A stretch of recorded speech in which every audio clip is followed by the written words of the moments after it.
8,000 likes. As soon as we get the likes up to 8,000 likes, we will go ahead and get this conversation started. This is Late Nights with Santana. And if you are interested in actually joining the conversation again, this week we dig deeper into the conversation around the queer community and how that looks when we talk about the queer community, when we talk about different marginalized community, when we talk about people advocating for communities. This is what we're talking about. All of these things. So guys, tap the screen again. Let's get the likes up to 8,000 likes. As soon as we get up to 8,000 likes, we will go about this week. Guys, the one thing that I've learned so far is that overall,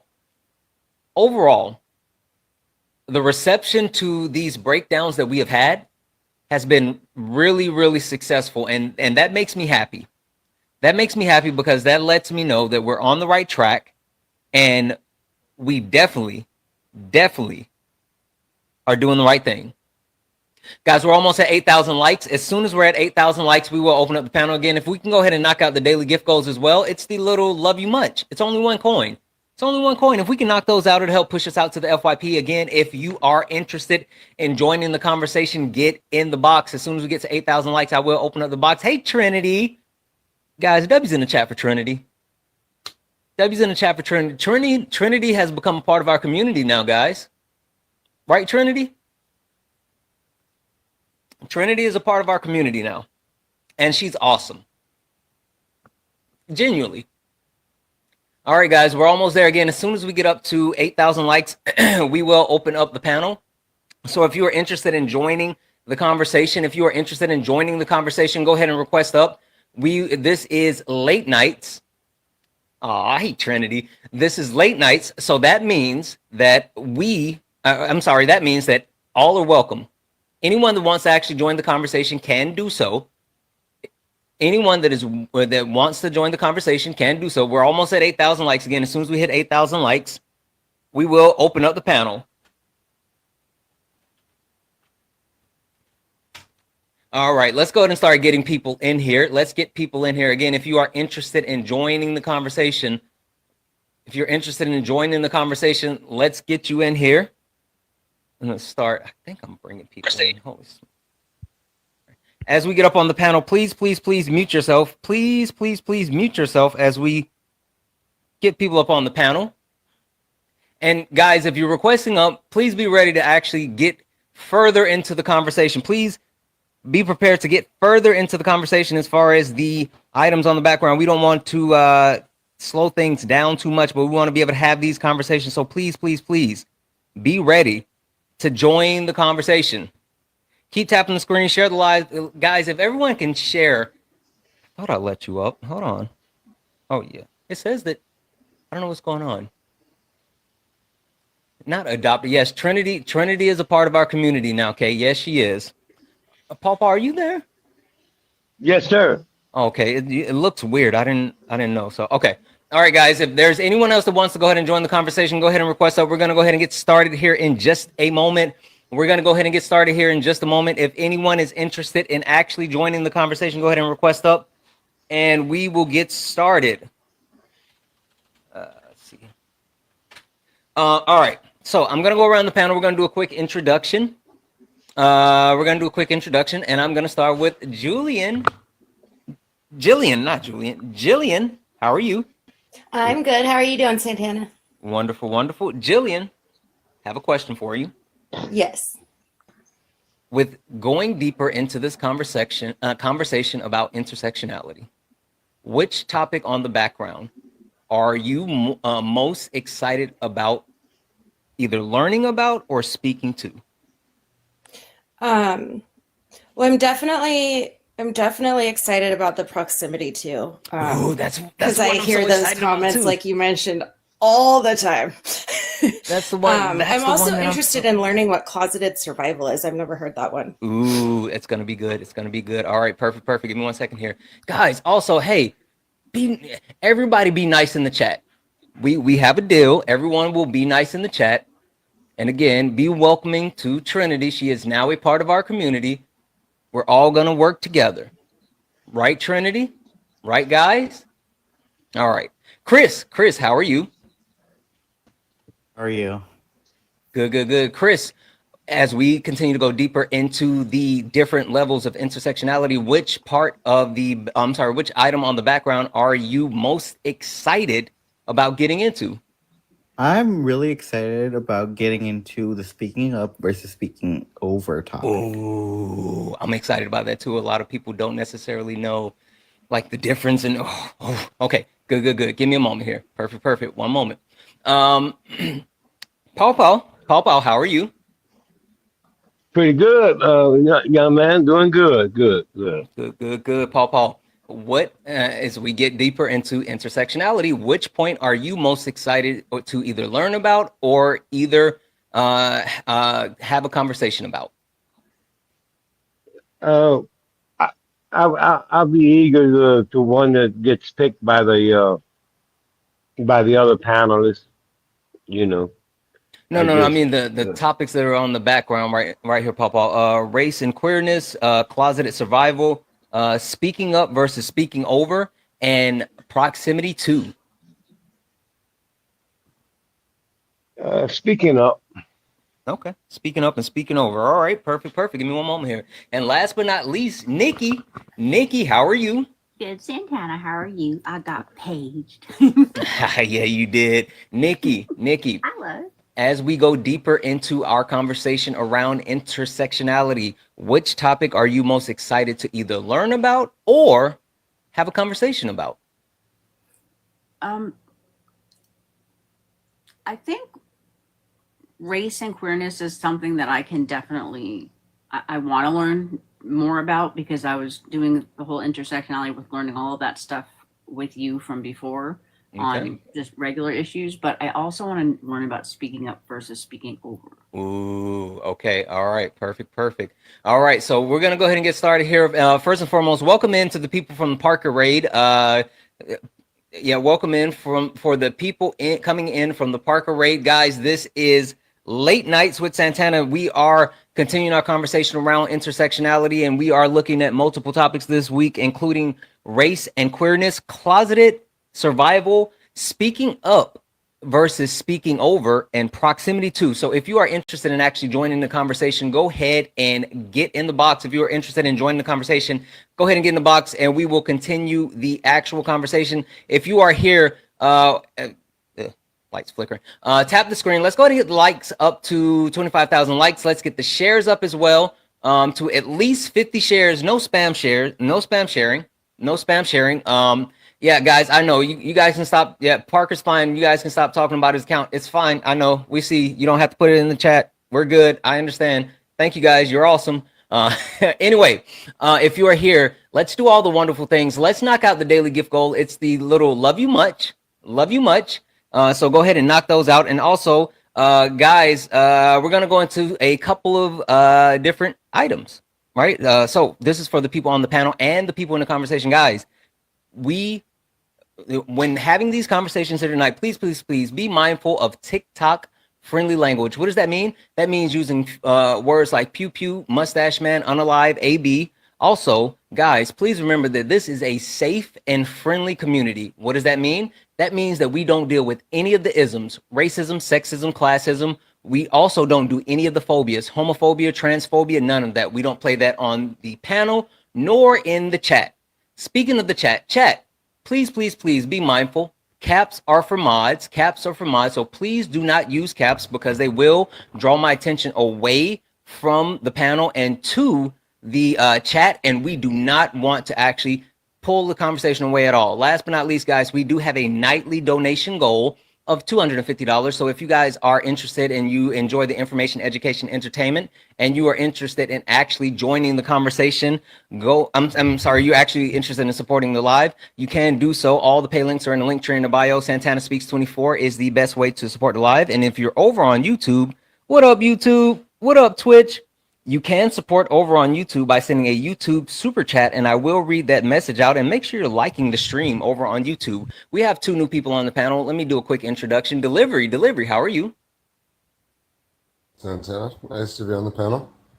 Wonderful to have you, friend. Delivery, question for you. as we go deeper into our conversations around intersectionality, which point are you most excited to speak about or learn about? Speak about speaking up versus speaking over. Learn about proximity too. Ooh, these are some good topics, right? I'm excited about it. Topics. Yeah. I'm excited. Perfect, perfect. Give me 1 second here. Shelly, how are you? Good. How are you doing?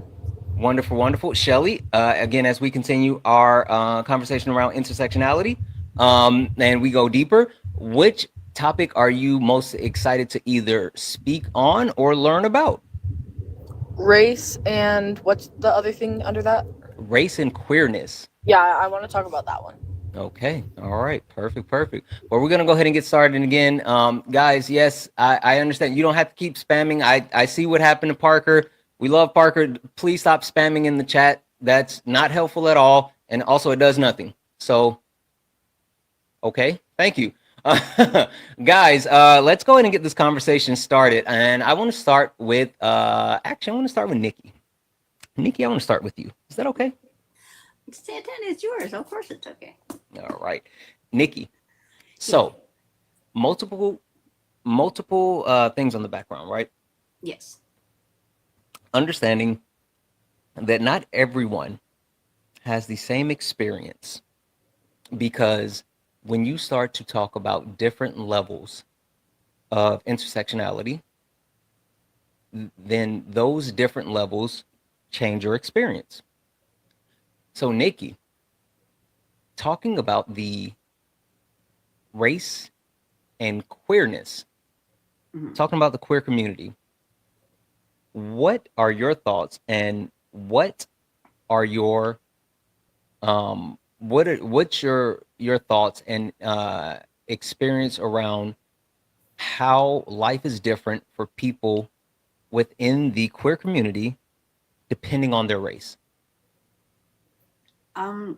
It's kind of interesting for me because I'm 51, I'm Gen X, and I've gone my entire life in the straight community. And it's only been recently that I have moved over or figured out that I was and came out as part of the queer community. So I'm seeing the difference in like real time because I see how it was growing up one way versus growing up or like learning what it is now.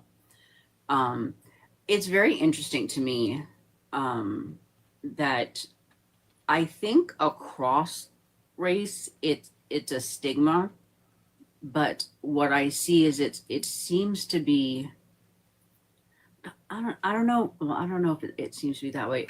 I can say for mine, I don't see it as accepted as I do in. No, I don't see it as accepted in certain communities as I do in others. But I also don't see. I also see that there's a lot of resentment, and then there's a lot of homophobia and everything in the queer community itself. Question on something you said. Sure, you got to hold on for a moment though. Not your turn. Yep. Thank you. Go ahead and finish your thoughts, Nikki. Like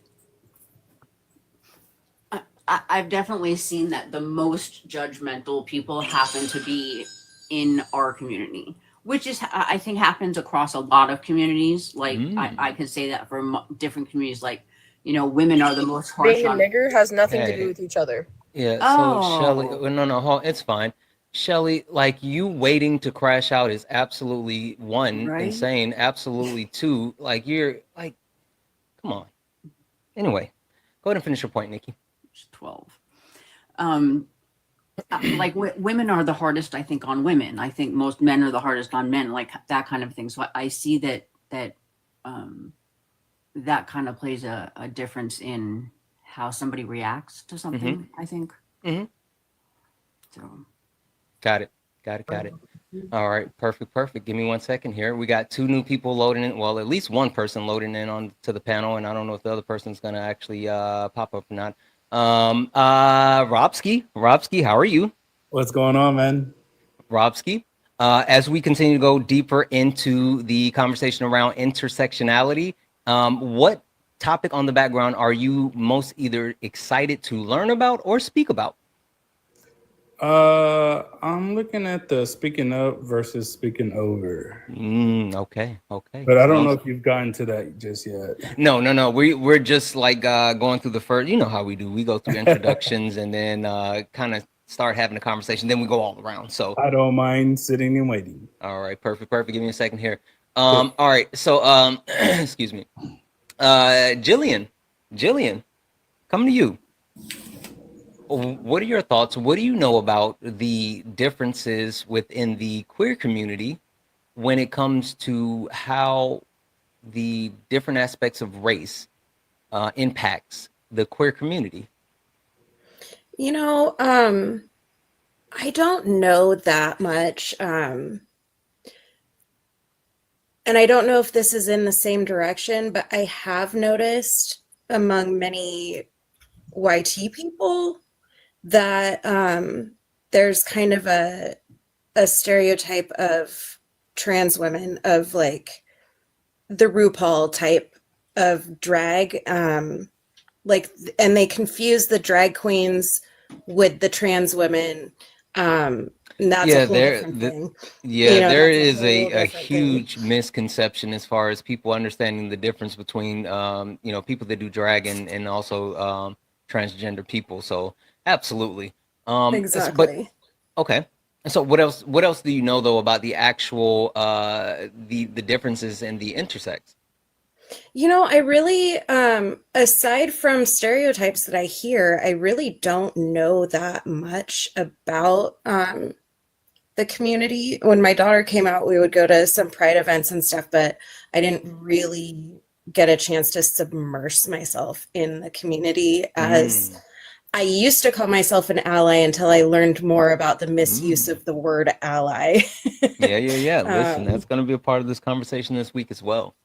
Yep. Okay. All right. Give me a second here.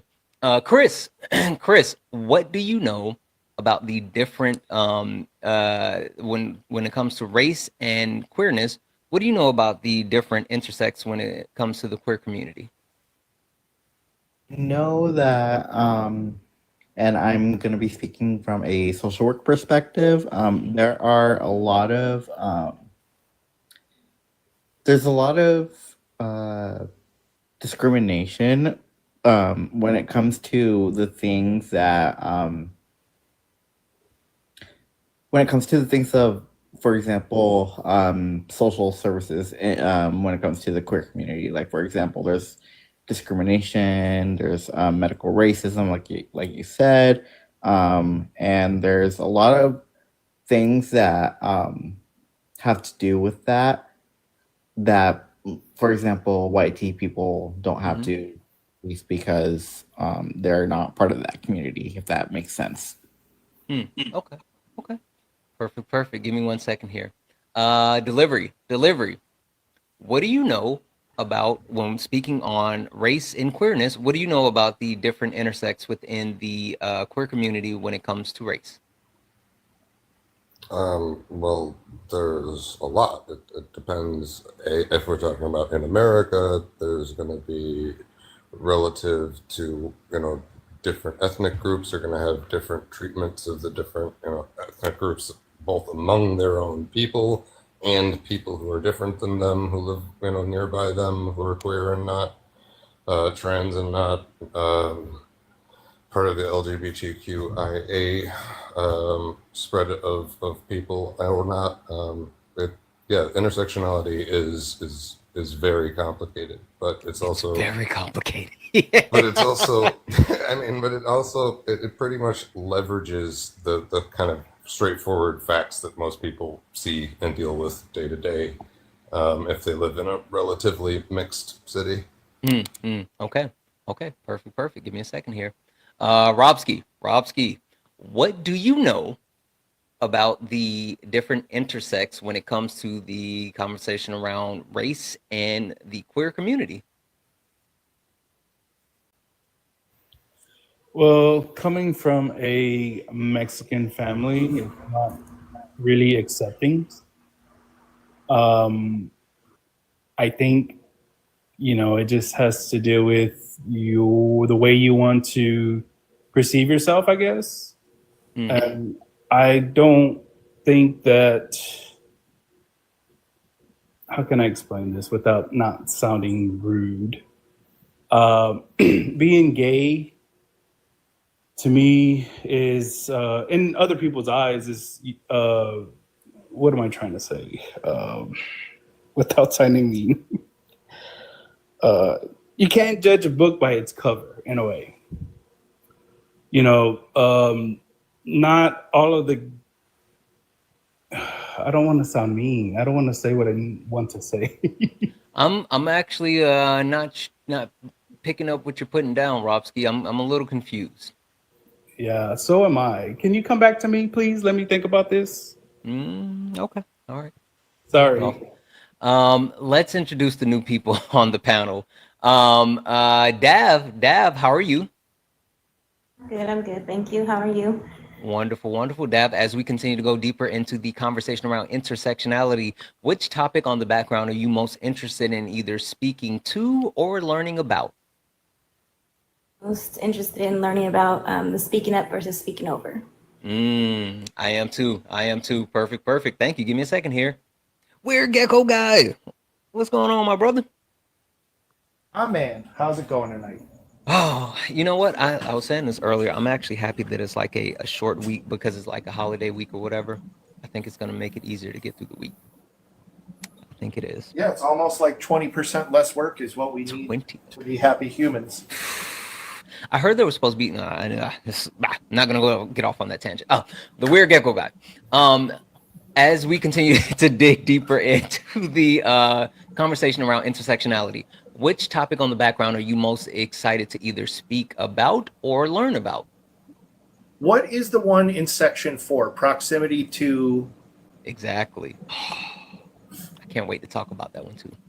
Okay. Well, if I don't know what it is, I can't be excited for it. Well, so fill in the blank.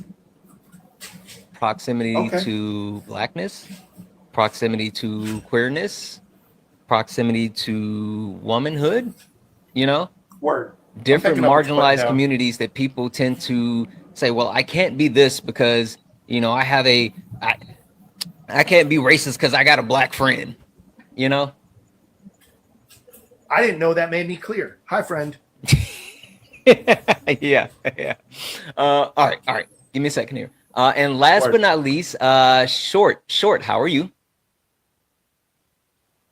I'm good. So I know I sound young. I was born August 5th, 1993. I just got a very young sounding voice. Okay. How old are you? 31. Okay. All right. Short, as we continue to dive deeper into our conversation around intersectionality, what are you most excited to either talk about or learn about? So I am a white native. I'm enrolled Assiniboine. So I have, some experience with proximity to, as well as speaking up versus speaking over, especially for other Indigenous women who don't get as many, I don't want to say views, but views as a white woman typically would. Got it. Okay, well, Short, since I'm already on you, I'm going to stay here and I'm going to let you continue to carry the ball.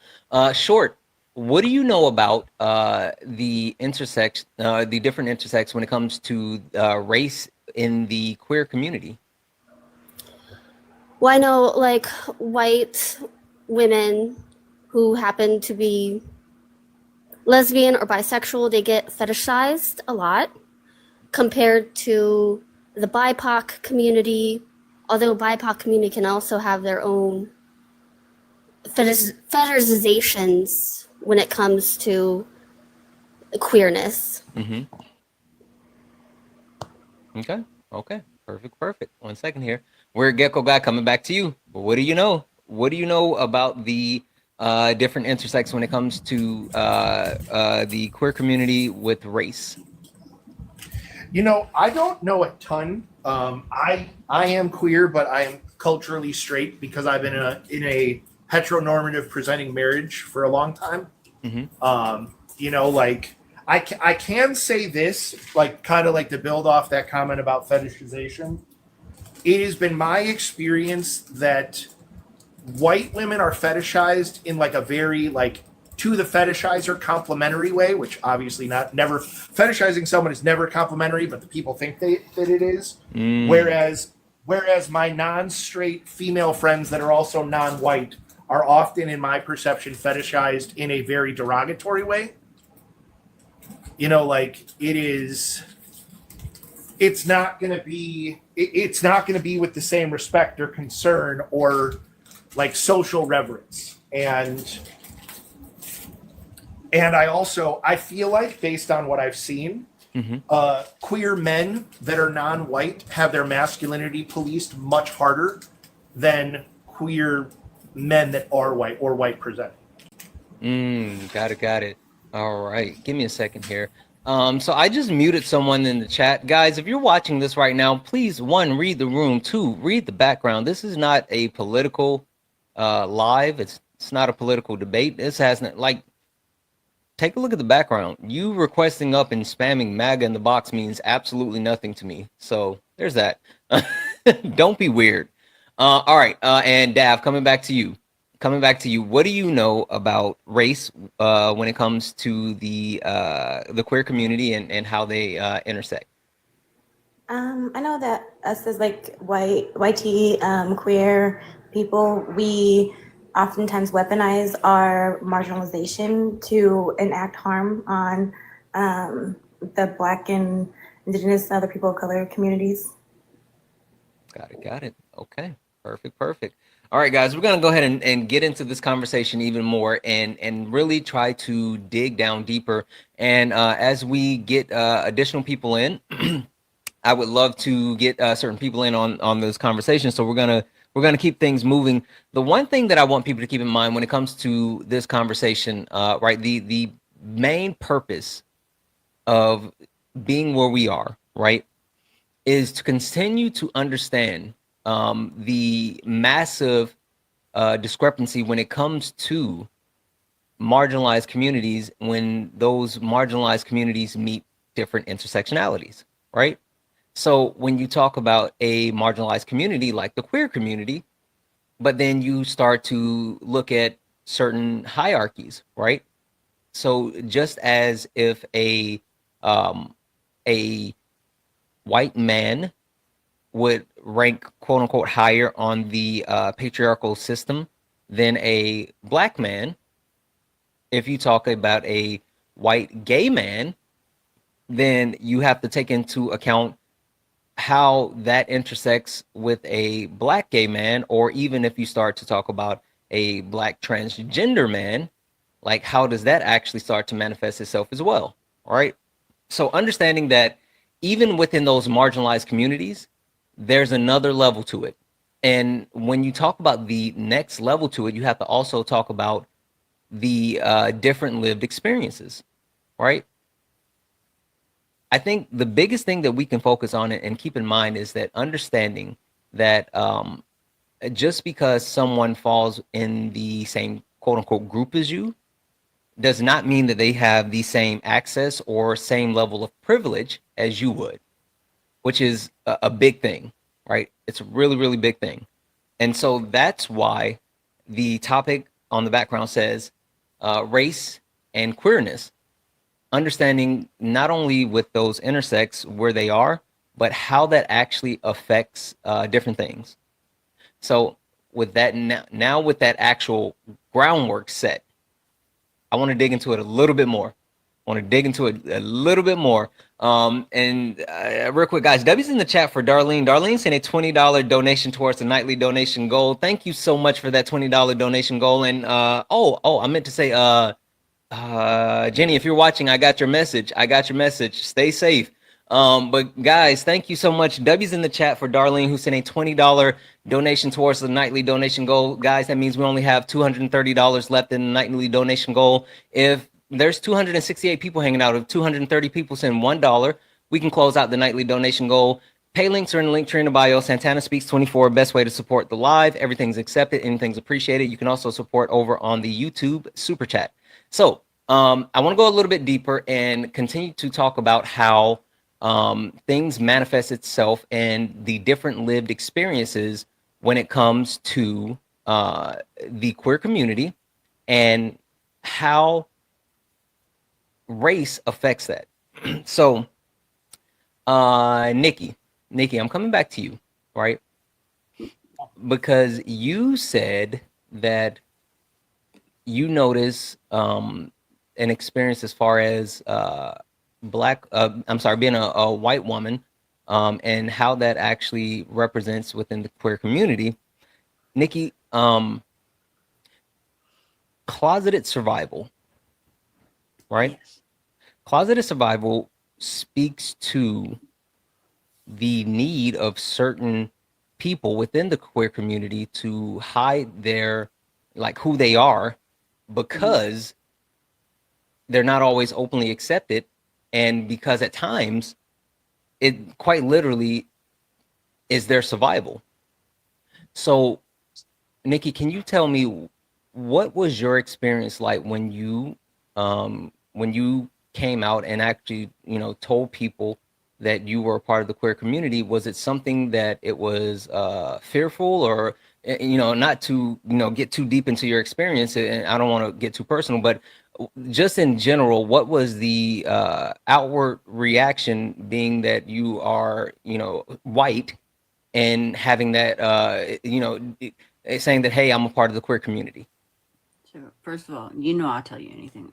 I don't want to go too personal, but I want to get to where we're going. You good. And yes, I'm envelope color on just cottage cheese color.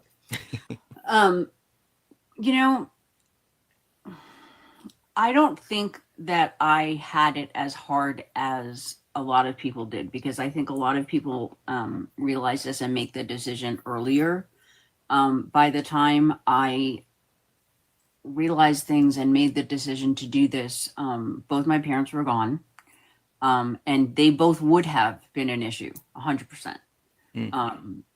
I think most of my family would have been. So, I mean, and me, I'm a very sort of black and white person. Like, if I don't like you, it's because you're an asshole. It has nothing to do with anything else except who you are as a person. Mm-hmm. So I don't have those kind of people in my life. So the only two people that I was really worried about telling was my son and my brother. And the truth was that, I can go non-contact with family. I've done it before. So it was really just my son that I was worried. When I told him, he's like, okay, am I supposed to what does that mean for me now? You're still my mom. I'm like, yes. Mm-hmm. Now, and for the record, y'all, my son is 26, so he just kind of looked at me. He was like, and yeah. Okay. The generation after us, are the younger ones, they don't give a crap. You could walk down the street in purple and pink polka dots with horns. They don't care. My brother, I said, look, at 51, I figured out this is who I am. And the text I got back was, fuck, you're 51? I'm like, listen, asshole. And that was it. Watch the language, Nikki. My mom watches late night. I'm sorry, Mama Santana. I had to curse like a trucker. My mom would kill me. I'm sorry. But that was it. It was, it wasn't that much of an issue. There's a couple of family members, but I don't speak to them because they on a different political spectrum than me. So those would be the only ones that I would worry about. So for me, I think it was much easier.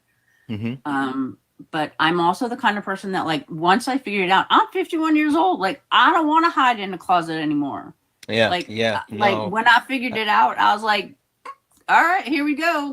And I literally sat down with a friend of mine. I figured out exactly what my head was going on. And then I said, all right. And the next day I was done. We put it out. I changed my picture. I was like, we're finished. I'm not hiding. I know that's right. And listen, so that's why it speaks to the reason why we have this topic on the background is because in not in not in all races or cultures is being a member of the queer community something that's openly accepted. And so it speaks to the difference of how hiding who you are can literally be the difference between life and unaliving.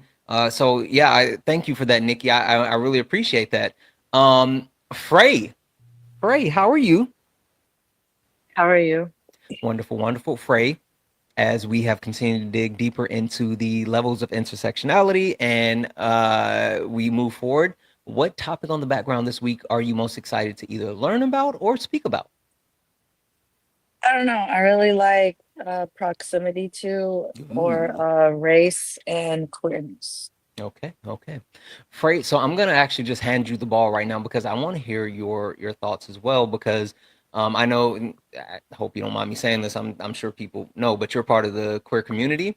Um, And the question I have for you, right, when talking about closeted survival, right, I know that not necessarily saying that in the sense of like your race and how um, that affects, you being a part of the queer community, but I would love to hear your thoughts as far as like when you officially made it known that you were part of the queer community.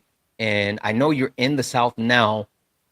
Were you in the South when you made it known? And also, like, what was that actual reaction based off of where you are? Because I know when talking about being in the South, I mean, you talk about like the Bible Belt and how Christianity rules, and there's a whole big thing when it comes to the queer community and Christianity. So, without getting too personal as like not too deep, but just understanding the area that you were in and how that response occurred for people that were around.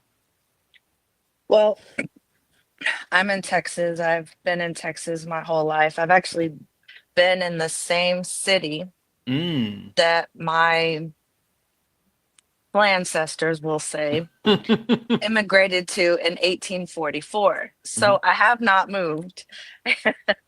I would like to move, but it's not cost effective right now. So yes, I'm in Texas. I've been in Texas. My family's been in Texas. I was raised Southern Baptist and then later on non-denominational. My funny joke is they are just blue jean Baptists. Okay. It's funny, real quick side note. I took the same route. I was a Southern Baptist and then non-denomination Church of Christ. Anyway, keep going. Yeah. I am a Norse pagan witch now. My partner is a Satanist. Hell Satan, by the way. And so yeah, it is difficult living in Texas, living in the community where people know me. People watched me grow up. They knew my mother. They knew my person on my birth certificate. They knew my grandparents and the history of our family. They knew like everything about me. My neighbors don't know me because I live around people who actually haven't always lived in the city I live in, right? But my next door neighbor, for months and months and months, had this big giant Trump 2020 flag. I guess he couldn't buy a new one. I don't know. And I had this little bitty tiny pride flag, was like a hand flag. And one day he came outside and he asked my partner, who's indigenous from Mexico, he asked him, "Where are you from? That flag is not USA," and da da da. He goes, I've never seen that flag before. I want to know what country it's from. And it took every bit of me not to say it's from transsexual Transylvania. He would have said, "Oh, is that where Dracula's from?" Yeah, like sorry, go ahead. If you know the joke, it's from Rocky Horror Picture Show. But I didn't know that. I love Rocky. Yeah, really. Yeah. I haven't seen that Yeah, in years. So I'm sorry. Go ahead. I'm not gonna say the slur, but yeah, Tim Curry. Yep.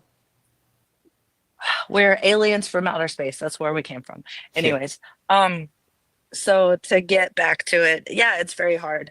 I knew it was gonna be a pushback from my family. Mm-hmm. The person I worried now, I told my now 16-year-old, back Mhm. then she was 13 turning 14. I told her first. Mm. Years prior to that, I had came out as bisexual. Nobody really paid attention or anything about Why? that.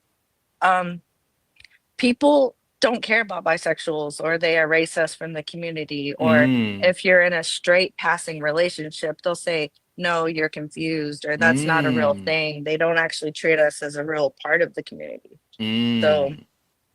I came out to my partner and my children first, and my partner I was afraid of would have a bad reaction because you never know as a trans person how your partner is going to perceive you. And So wait, hold on. you know, Right. So stop there for a second. So break down the and as much as you possibly can. Break down not only like your family, if there were any like friends or small town people who learned about you when you were like, okay, I'm bisexual, and the actual response that they gave versus when you said, hey, I'm a trans man, and the difference in that, because again, that speaks to I know we're talking about like race within the race and queerness, but when the point that I made at the start of the live is like when you start to talk about like different levels of intersex intersections within the queer community, I did speak to race, but then like looking at like how the patriarch is broken down, and you start talking about like gay men, uh, lesbian women, bisexual, like, and keep going to like transgender people. Quite often, people within the queer community that are transgender are marginalized even more than just being, a gay man. So, what was that like for you? so when I came out as bisexual, it it was kind of like, okay, no one really paid attention to it just because I am um dating, or sorry, I am, married to a cisgender man, right? Mm-hmm. Mm-hmm. And they only asked was, well, are you gonna date women now?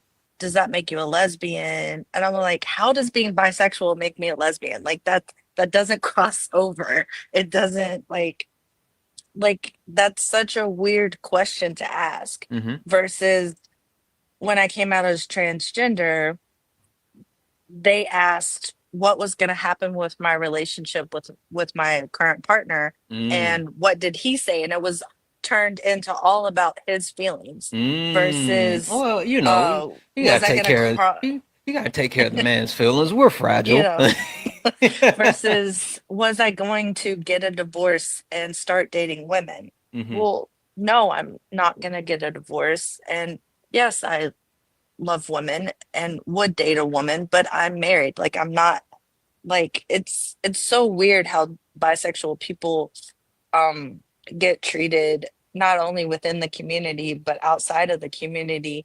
um and then if you are a woman and you're bisexual and you're dating a woman, people will just call you a lesbian. Mm. And if you're a man and you're bisexual dating another man, they'll just They'll call you gay.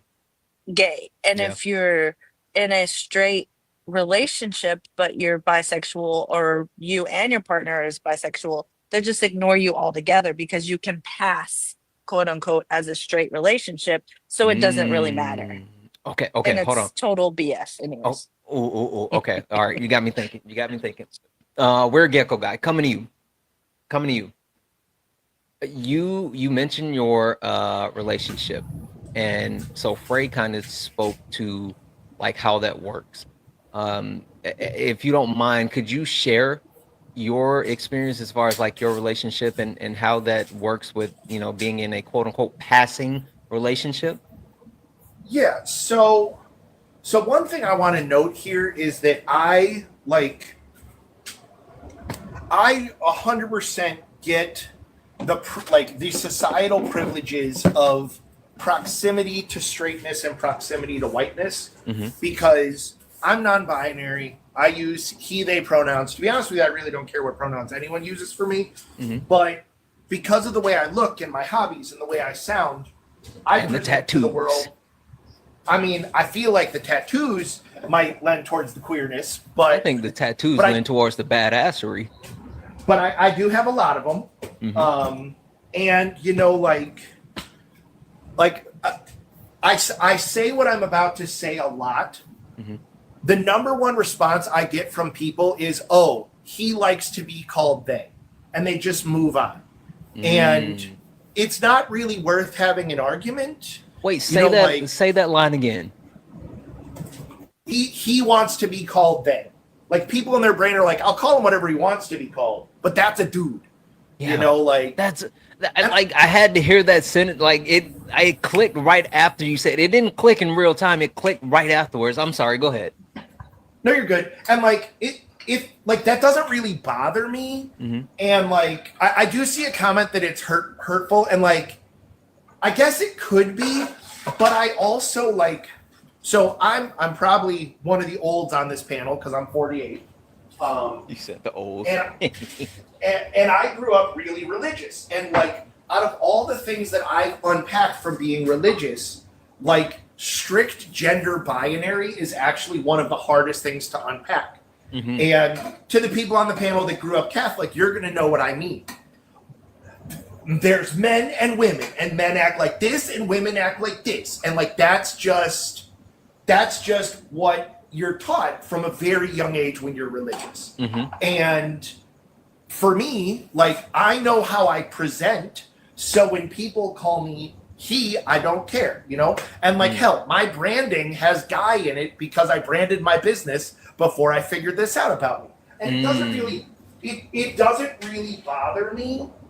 Like, all right, I don't know if Santana's mom's in here, so I'm not going to curse, even though I'm a cursing person. Thank you. So, look, gotta keep it clean. When I screw up in 5 minutes, remember that I tried.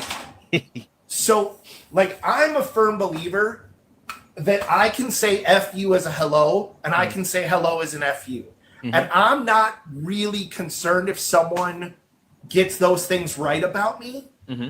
If they're being respectful, but I also have the absolute advantage that, and like, I know that non-binary people are part of the trans community, but when you are non-binary and you present in a stereotypical way to the gender you were assigned at birth, and you don't plan on transitioning in any way, your experience is completely different than anything else. You know, like if I was transitioning, if I was gender non-conforming, I assume I would feel very different about it.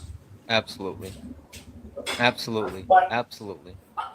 I do want to chime in on something that the previous guest said about, like, if you're in a heteronormative presenting relationship, people are like, oh yeah, like I've been with my wife since 2004. So there are people that have known me for 16, 17 years, and like a comment will come out about I will mention that a dude is attractive, and I'll get one of those like, you mean like no homo, right? I'm like, oh no, full homo, like full homo, that dude's hot. And they'll look at me like I'm crazy, and I'm like, yes, I have a wife. It's called bisexual. And they're like, nah. And again, I know how I present, you know, like I present in a very stereotypical dude way. I have stereotypical dude hobbies. Like but again, like my experience is totally different. Like the only thing that I have every privilege in the world other than if I was taller or I had less tattoos, you know, like. Listen, I'm so glad that you mentioned the privilege point, because that is something that we're going to continue to dig into, because I think a lot of people miss that, right? I think a lot of people miss that there is a level of privilege that comes with certain ways that you present within the queer community, or certain privileges overall within any marginalized community. Okay, give me a second here. I want to come to Short. I want to come to you because you have a different experience than anyone else that we've spoken with that is a part of the queer community. In short, that you're indigenous, right? So the one thing that, and I apologize, excuse my ignorance, I don't know much about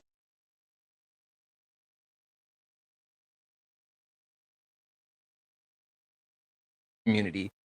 So what is that intersex like? I'm not intersex, intersection. What is that like?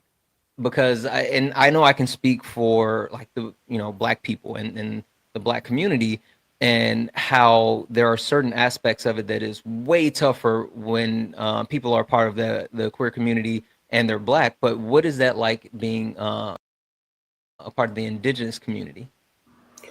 So it's super complicated because due to US government, residential schools, that was heavily Catholic.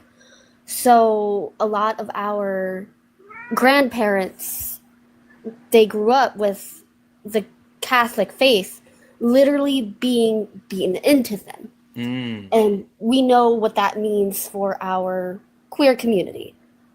But traditionally, we believed in the Two-Spirit. And can you, so if you feel comfortable with it, can you give us a little bit more about that? Because I think the Two-Spirit is something that one is very, very overlooked because a lot of people don't know about it. But then also two, like the reason why I try not to mention it is because I feel like one, I definitely wouldn't do it justice, but two, I feel like it's not my place to speak on. I try to be really careful when it comes to anything, when it comes to speaking to or about the indigenous community, except just using my voice or my privilege to amplify their voices or protect as much as I can. But like, is there anything that you feel comfortable with telling us about that? So it was very much like gender roles, for example, were heavily followed. There were gender roles that you feel you fit into as, like a mother, a caregiver. That was your gender role. You were fine fitting into that. Same for men presenting. They fit into that gender role, the hunters, protectors, things like that. But then also, if you were female presenting, like some of our notable warriors are female. Pretty Nose, she was at the Battle of Custer. She's the one who unalived Custer. So that's like, traditionally male, and I use that very loosely, role. I could see this when you said yes. And but she was just a strong indigenous woman who didn't fit in that instance that gender role, but she was also a mother and a leader. So that's not necessarily Two-Spirit as we know it today. Two-Spirit is more of our... Sorry, I'm trying to think of how to phrase it while sticking within the TikTok guidelines. Yeah. I'm pretty sure many people know what Two-Spirit is today. Or maybe not. Sorry, like I said, I'm trying to think of how to phrase this while staying within TikTok guidelines. So, Two-Spirit as we know it today are... I'll say just say it, and then we'll figure out how to say it later, because then TikTok can't keep up. They're not quick enough. Just say it. Right. Trans. Oh, okay. Transgender people. That's what I thought, but I didn't want to make an assumption. Okay. Yes, Transgender people. Okay, got it. and maybe like I just think everyone knows it because it's, you know, indigenous and all over my TikTok. So sorry for the presumption there. No, you're good. And again, the reason why I definitely wanted you to say it is because I didn't want to make an assumption, because you know what happens when you make assumptions. Oh yeah. But also, like, I legitimately think there's a lot of people that did not know what it was. So no, thank you for clarifying that. Yeah. So again, like residential schools though have had a deep impact with the Native community and how we see our queer presenting feeling folk. Mm. And like I said, lots of people are now trying to be more accepting, going back to our old ways, but it's taking a lot of,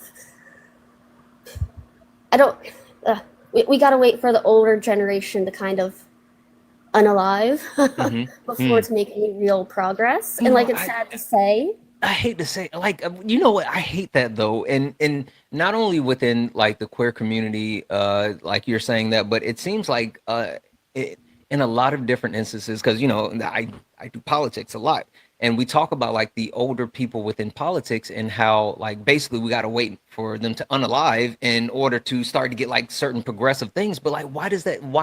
Why are we that way? Like, we shouldn't have to say people have to either put who they are on pause until, you know, a certain group moves on. Like that's weird and that's wild. So in my culture, at least, there's a heavy emphasis on respecting our elders more so than many other cultures, especially within the US as it stands today, where we don't really talk back to our elders. Our elders are the gatekeepers to, you know, what was to what is now. There's some elders who remember before residential schools. So just that kind of level of respect that we don't, I'm going to say we don't want to rock the boat, but that's not necessarily the right phrase either. We don't overtalk or undermine our elders and what they believe, no matter how we feel about their beliefs. It's kind of, yes, Grandma, I understand, I will respect you, but while in another room, you are included, you are valued, and I'm sorry for Grandma. Okay. You know, I think it's super interesting to understand the differences within, you know, different races or different, I say races, different races and also different cultures when it comes to you know, how that's accepted, how it's treated, all of those things. Awesome. Thank you, Short. Okay, so this is what I want to do. I want to shift the conversation a little bit. Before I do, guys, keep tapping the screen. Let's go ahead and get the likes up to 100,000 likes. If you guys, please lock in, tap the screen. As a matter of fact, this is what I'm going to do. Because we're at 44,000 likes, I'm going to say 10 minutes. 10 minutes, 75,000 likes. If we're not at 75,000 likes in 10 minutes, I'm going to go ahead and go to sub only. I got enough subs now to go to sub only, and we can still keep the chat going. So tap the screen. Let's go ahead and get the likes up to 75 likes at least within the next 10 minutes. And also, guys, we have $230 left in the nightly donation goal. So if you would like to support the live, you can do so. All the pay links are in the link tree in the bio. Santana Speaks 24. Santana Speaks 24 is the best way to support the live. If you're over on YouTube and you would like to support on YouTube, you can do so with a YouTube super chat. Jillian, I want to change the tempo just a little bit. Okay. Jillian, so we've heard from different people within the queer community, and they were speaking on their lived experience and how that experience has manifested through their different you know, points in life, right? The different intersections, right? Whether it's like the weird gecko guy presenting as, you know, a man, right? A white man, and the privileges that he gains. And then Frey talking about the difference when he actually came out as bisexual versus a transgender man. Now, I consider both of those people my friends, right? And the one thing that I know about having friends within marginalized communities and different things along those lines is the one thing that I always try to do is to use my voice for them, right? Especially because Right. I'm on TikTok and YouTube and all these other places, and I have a platform. But Jillian, you mentioned that you have a child that is a part of the queer community, which is a Yes. marginalized community. So specifically for you, what is speaking up versus speaking over, and how do you think you do that for your child? So for me, it's been definitely a learning process because I've always been accepting, but I've never had close proximity. Um, so I think the biggest thing is the not speaking over is you want to listen to what they have to say and not be so loud and thinking that you're advocating that you're not actually letting them speak for themselves. If that makes, I don't know if that makes sense. It does. It does, because I know what you're saying, but keep going. So I found myself a lot in the beginning, and I do this with anything, is I try to finish my daughter's sentences thinking I know what she's going to say. And then that on a different level, I feel like because I've never experienced anything that people in the queer community, specifically queer children, I've never experienced the feelings that they're feeling, what they're going through. When in 4th grade, her teacher called her the F slur in front of the whole class. I could get angry about that. I could speak about that, but I didn't actually experience what it felt like to sit in that classroom at 9 years old. And I think if I tried to speak out and tell people what she felt like when I wasn't actually there, the one experiencing that feeling, I feel like that would be speaking over her instead of speaking up for her. Okay, stop right there. Stop right there. Stop right there. Perfect. Chris, I want to come to you because you are someone that's a part of a marginalized community because you are, someone that's disabled, right? And Chris, I know that there's a lot of times that that people we try to be a champion for people within or people with disabilities, and there's a lot of times where people may not know how to actually be an advocate for them. So Chris, when someone is saying that, like, hey, I'm an advocate for the disabled community, people with disabilities, what does that look like for you? Where's the line for you when it comes to people speaking up for you versus people speaking over you? I really think that when it comes to people speaking up for me specifically is being able to respect my boundaries and being able to respect my wishes. And what I mean by that is a lot of times in my life, I've had many people I've had many people get into my quote unquote space and assume a lot of the things that they think that I can do. That I can't do, when in actuality, I can do them. Like, let's say, for example, I am unable to reach something on a high shelf. And I want to do everything that I can to be able to do that. But let's say that Joe Schmo in the other room does it for me just because he thinks that I can't do it myself. I would love to be able to at least try before asking for help, if that makes sense. Yeah. Yeah.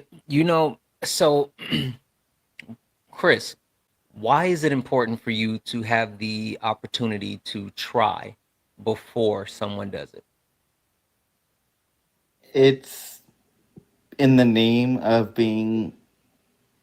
like being felt like I'm an actual human being, like I'm like everybody else.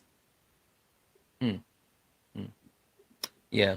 Yeah. I had to I hate to admit this, but I had to learn that lesson, not necessarily the hard way. Mhm. And I'll say this. So um and it wasn't even someone that was a part of someone with a disability or part of the disabled community. It was someone. I was in the gym one time, and I'm 6'3", 280, right? I can bench whatever, I can squat whatever, like I lift weights, right? And there was this woman, and she had to be maybe about 5'1", 5 foot, and like 90 pounds, right? And I was lifting, and I saw her. Um, I was racking my weights, and I saw her with a 25-pound weight that she was getting ready to try to rack, and she was having a hard time carrying it and getting it to the rack. And my first thought and just the natural reaction was I reached for the weight to try to take it from her to help her and re-rack it. And she immediately was like, no, no. And I was like, oh, okay. And then I took a step back, and I was like, huh. And so I walked over to her and I said, hey, I'm sorry. I wasn't trying to, get in your personal space. I wasn't trying to, do whatever. I was just trying to help you out. I saw you with the weight, and, I was going to just re-rack it for you. And she was like, no, no, you're perfectly fine. She said, but I wanted to, no, that's what she said. She's like, no, no, no, I want to do it. I want to do it. And so, and then I came back and I was like, yeah, I'm sorry about that. She was like, no, she said, I just like, I want the ability to try to complete the task myself. I want the ability to try to, do something myself versus someone else doing it. And it hit me in that moment that it's a situation where you may think that you're doing the right thing for someone who you feel like needs your help. But to your point, Chris, they have to set their boundaries and you have to respect their boundaries. But two, you don't want to take away someone's opportunity to actually do the things themselves. I agree. And like you said, not to get too personal, but I'm 28 years old. I had to literally fight my way to be able to get my own bodily autonomy, Mm-hmm. because there, and I'm only speaking for me, as a disabled person, there are a lot of restrictions and a lot of, it feels like like you're in a box and you're screaming at the top of your lungs to be able to be heard, if that makes sense. It does. It does. It does. Thank you for that, Chris. Thank you. Thank you. Thank you. Thank you.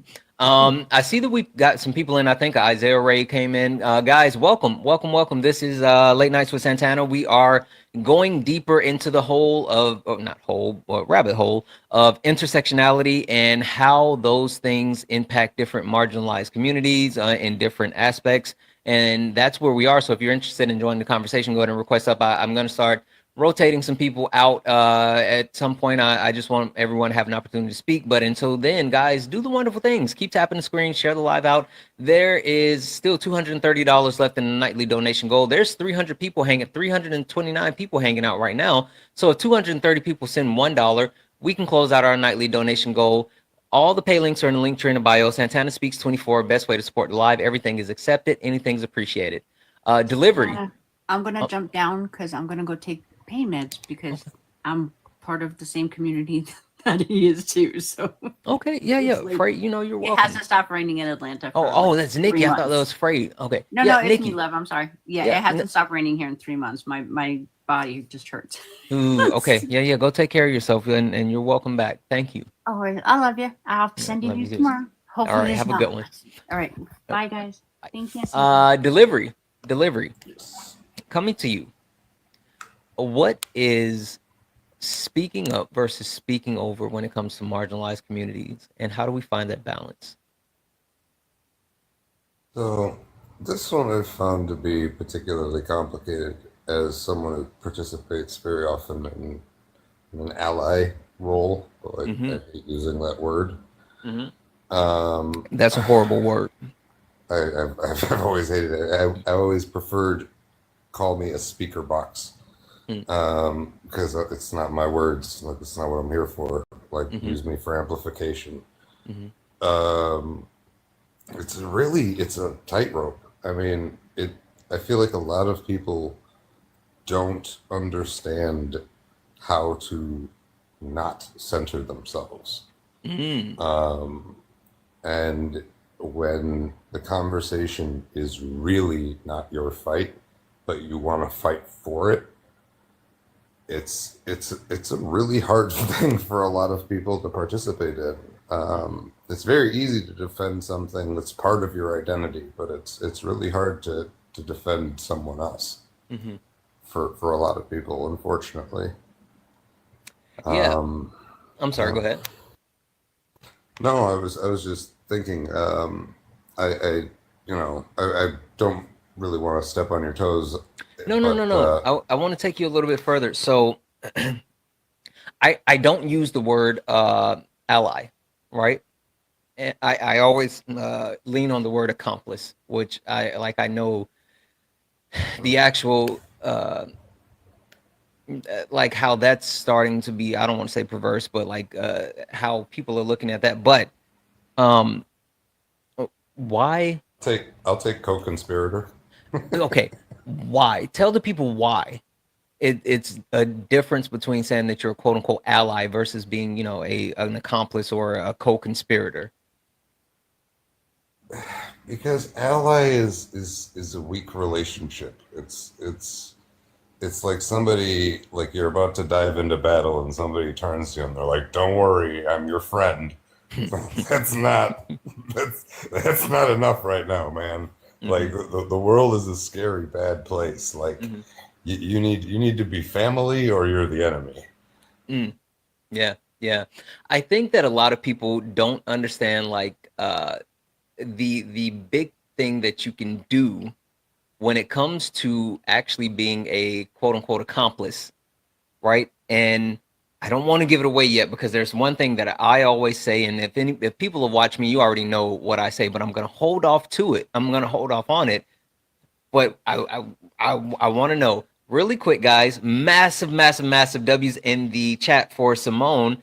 Simone sent a $20 donation saying for hosting the important conversations for community, for our community. W's in the chat for Simone. Thank you so much for that $20 donation, guys. That means we only have $210 left in our nightly donation goal. All the pay links are in the link tree in the bio. Santana Speaks 24 is the best way to support the live. If you enjoy the information, education, entertainment, please consider donating. Everything is accepted. Anything's appreciated.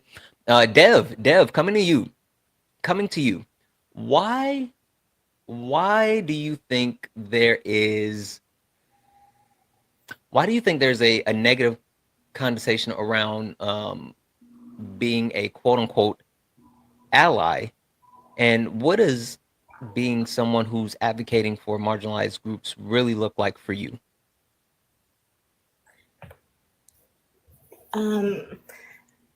So I think I see it as being an ally is transactional and it's performative.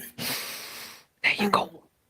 So you're looking for, especially us as white tea women or white tea people in general, we want the cookie, and we want to be patted on their back and given the gold star. So I think that's definitely a big one there. Can you repeat the second part? I'm sorry. What does it look like to actually be an accomplice? Like what do you need for that? I think you need to not worry about a title at all. I think you need to, like my objective is to be less harmful every day, and that's pretty much just how I do. Like when we worry about a title, we're wasting energy there instead of just doing the stuff we need to do to be better. Yeah, yeah, yeah. Okay. Give me a second, Frey. If someone is going to speak up for you, what would you like for them to do? And then also, where would you like them to know, like, this is no longer speaking up for me, this is now speaking over me? What is that? Um, so I get this a lot in my daily life. And this is like so simple, but people correcting pronouns for me or trying to Mm. introduce me without letting me talk. And it it feels like I'm like not there. Mm. And I already feel that way as it is. I felt that way for a very long time, but it comes to a point where you go back to the closeted survival, right? Especially me being in Texas. Mm-hmm. It's like, okay, guys, okay, calm down. Yes, my pronouns are he, him. Yes, I'm a transgender man, Mm-hmm. but we don't have to yell and scream at people. Mm-hmm. And I already know the people in my life, at my job, at other places that are going to use my pronouns correctly Mm-hmm. and those that are not. Like if they've already been told once, you as my friend or whatever you're going to call yourself, don't need to talk to that person multiple times, because at that point you're putting my life in danger, and that's how it feels. Let me I, you know. let me ask you a question for you. Because I know I have a personal feeling about something, but I want to get your thoughts, right? We all have those people who we know have like the best intentions, right? The best intentions, and who always want to like make sure that they're protecting the marginalized communities. Do you have a personal line as far as like um, people being, I don't want to say like too sensitive for you, but is there like a certain time where you're, because you just said how like, oh, people continue to say something, then it puts you in like basically a line of fire. But is there something where you're like, oh, you're being too sensitive for me, or like what does that look like for you? So, for me, it's when, like, for example, at the beginning, my children like literally would go around telling strangers, yeah, this is my dad, he's a transgender man. I was like, oh my God, could we not please? And they were just excited, right? They Mhm. were just um accepting, per se. And so they were really excited. And I know the reality of what the average person may think, right? And so I had to tell them, like, chill out a little bit. And I think sometimes adults do the same thing, and they will be like, hey, this is my friend Frey, and he's a transgender man. Mhm. Like if I won a medal or something. And it kind of, Ta-da. yeah, like it kind of creeps into fetishizing us, Mm, and it kind of goes into this weird creepy place where it's like, mm, well, I'm not just a transgender man. I mean, I am a transgender man, but I have all these other things that we could talk about, but nobody seems to want to talk about those things. But what mm, I'll say is, like, there's a lot of times when people speak up for people in the queer community, that they also don't catch on to their own transphobia and homophobia and their microaggressions against that, and they will not, they'll they'll do one thing at one point, but then they'll turn around and do the completely opposite point. And then you also have people who, they will be like, oh, I respect you, but I'm trying, and then repeatedly uh misgender you. So they're kind mm, of mm. acting like they want to support you, and then the same time they're really not. And then other people will hear that and see that and get angry about it. And then I hate the word attack, but it, the other person becomes the victim, Mm. and I'm no longer the victim of the homophobia, because now I have somebody ramming down this other person's throat. Hey, he, or whatever, or, Mm. you know, respect him.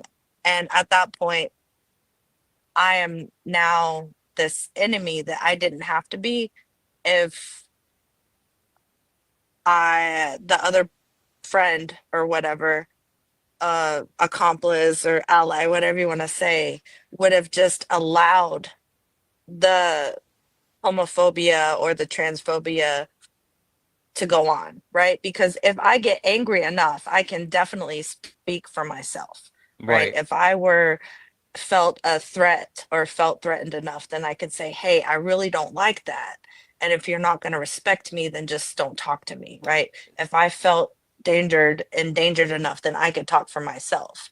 So So let me that's, you know. let me jump in and stop you there. So there's a reason I had that question, and I know Weird Gecko guy wants to go next, and I know I'm sure people want to speak on this as well.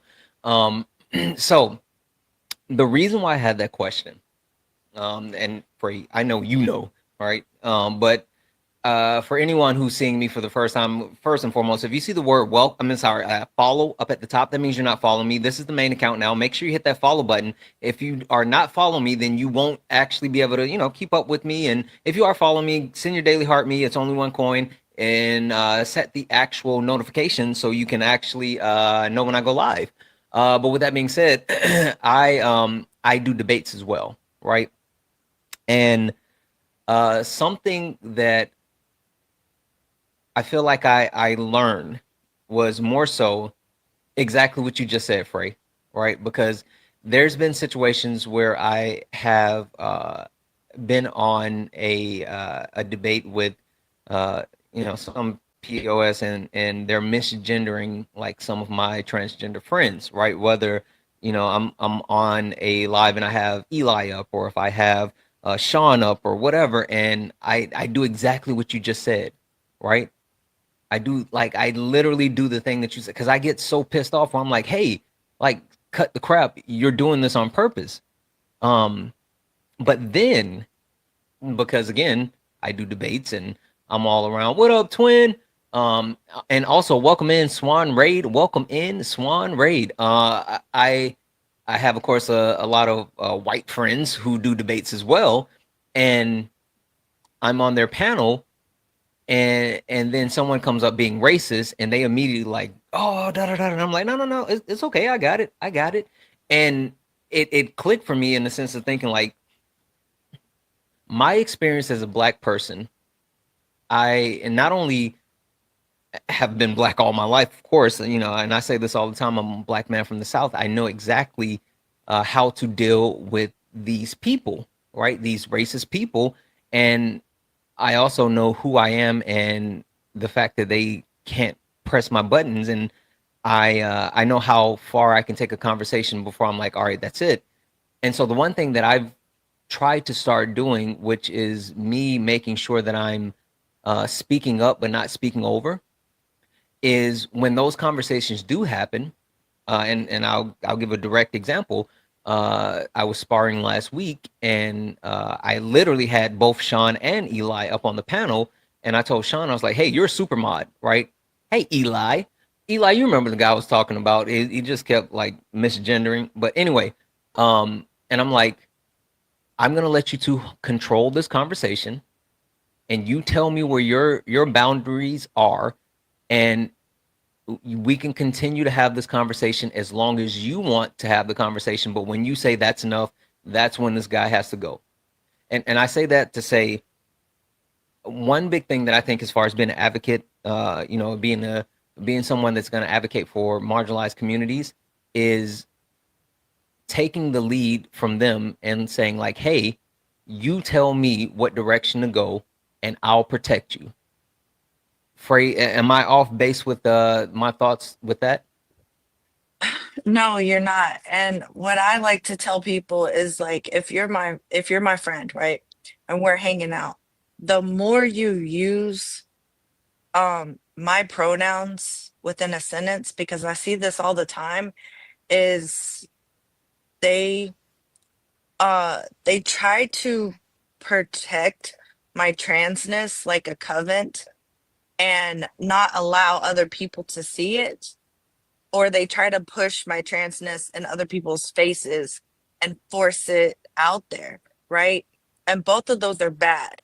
Okay. So what I like to say is, hey, the more that I'm going to use your name, Santana, the more Santana says, hey, Frey's over there, and he went with his kids to the park, and then they all came back, and then he came into his house, right? You're continuously using those pronouns correctly, and it forces the other person to not go against it, because you don't have to overtly question what that other person may think or hear.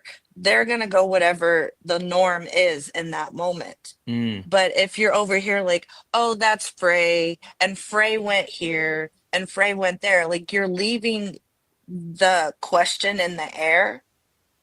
You know and what I that is think though harmful. about that, Frey? Because I know I have a bad habit of doing this myself, and shout out to Kay. Kay has had to correct me. I always worry about misgendering people, right? Anyone that I'm talking to or about, and so I have certain conversations, and I try to revert to like my safety net of they them, right? And that way I don't misgender people.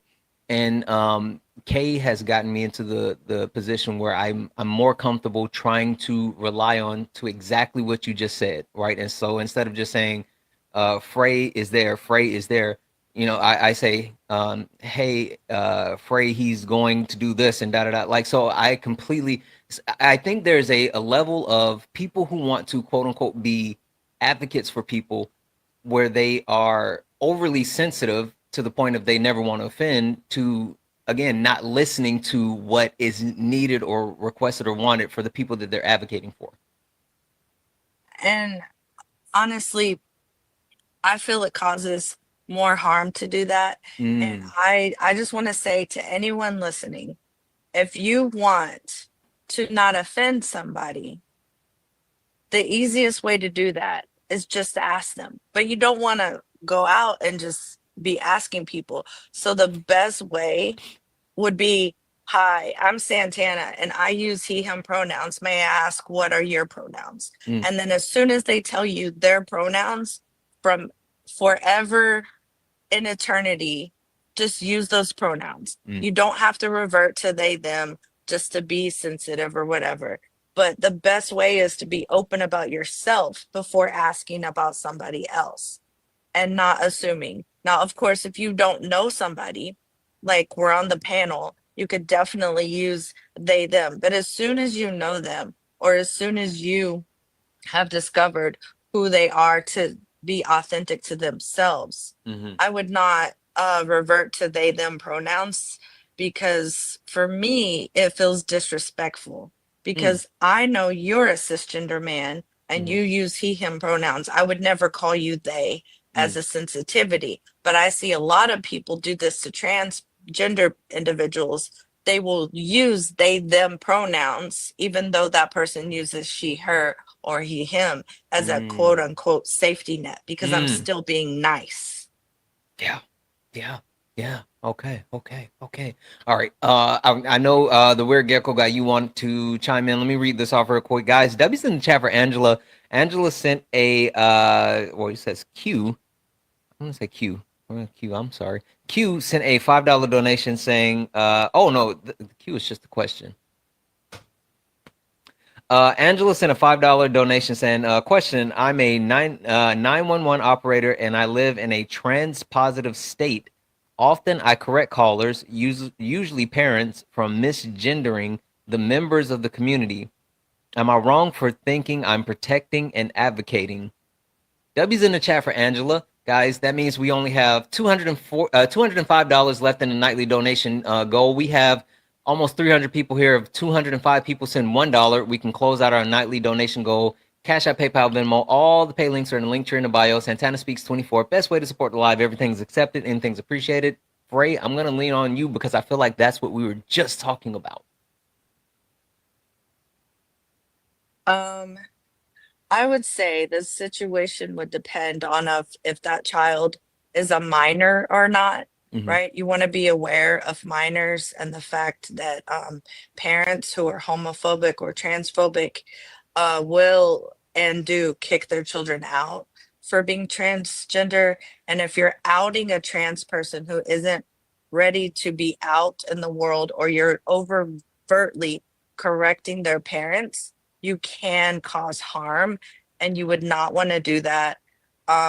If the person is over 18, maybe they're not really relying on their parents, but their parents are visiting them, or they're, concerned about their child.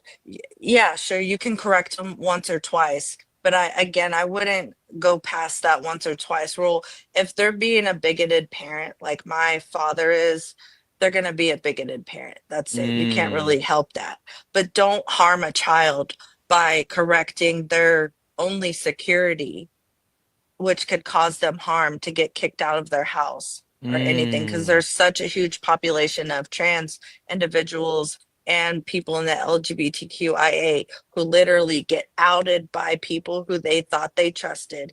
And then their parents find out and rage against them. And, now they're on the streets. And now that 911 operator, has not helped them, but instead has harmed them without even meaning to. Yeah. Listen, I think there's so much to that. And again, I think that's what we were just talking about, Frey, like the point of people trying to be like so nice and so correct and not being aware of the things. So absolutely. Thank you so much. The weird gecko guy, you had something you wanted to add, and then I want to introduce Nate. Yeah, thank you. So what I wanted to add to that is, like, each person that's marginalized in any way, you need to trust them to manage their safety. Like, if I'm out in public with my wife and a guy catcalls my wife, I'm going to follow her lead. And if she's like, light him up, he's mine. And if she's like, let's walk off, okay.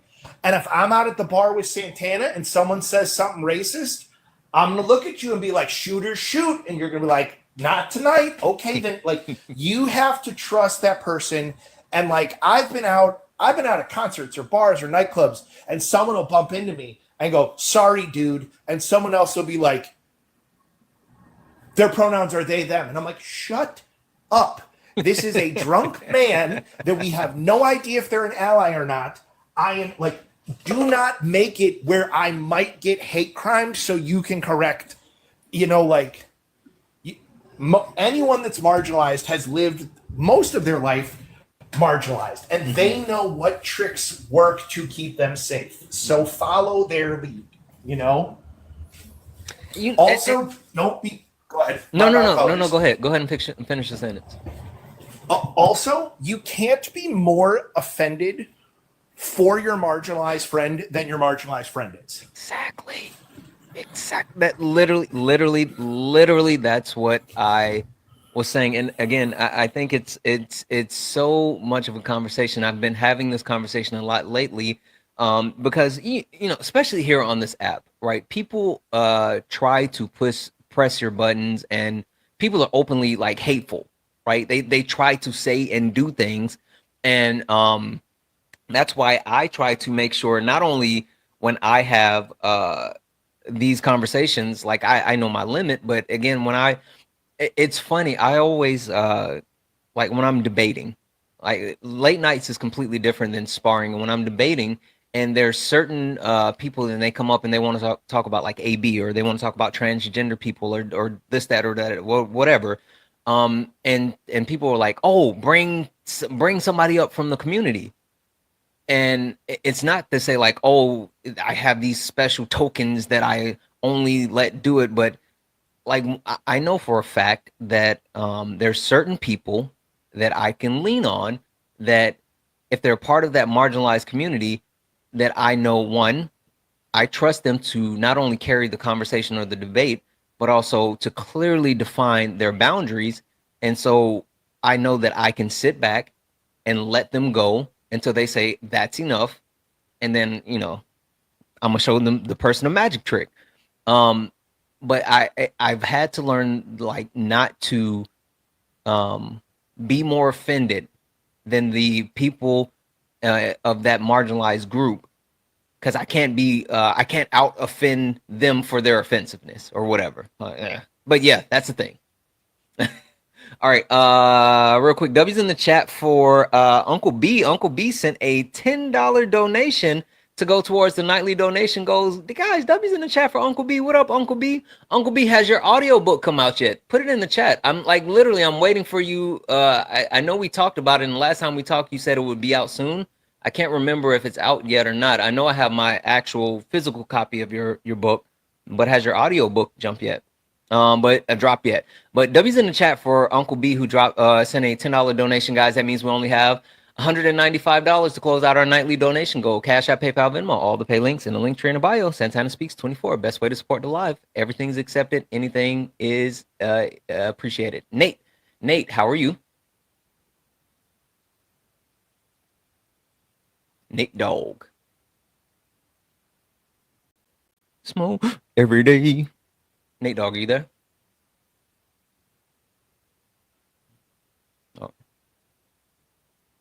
Oh yeah, your bars are not so good. We'll try though. You're kind of breaking up. Nate, let's see if we can get through it, or we might have to, because it didn't start until like literally just now. Nate, I'll start with the original question. As we go deeper into the level of intersectionality, that sounds bad. Actually, Nate, I'm just going to come back to you because now you sound like a robot, okay? I just have one question. Okay, go ahead. Okay. I was just wondering when the new letters were added to the LGBTQ plus community. Those aren't the letters, friend. Where's the J for? With like the I and the A. Wait, what's the J for? Oh, I mean G. I meant to say G.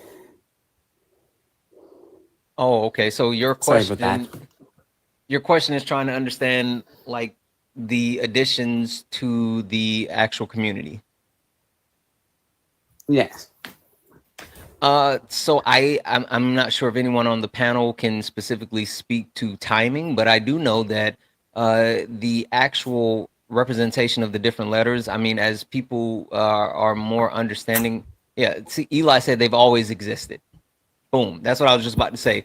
Like, I think the more that we start to actually understand like who we are as people, and not only who we are as people, but who we are as individuals, right? I mean, that's the whole point of having like these conversations around intersectionality, is to like understand that it's not just one thing or one person or one group or whatever. There's different levels, and even within certain like groups, there's still different levels.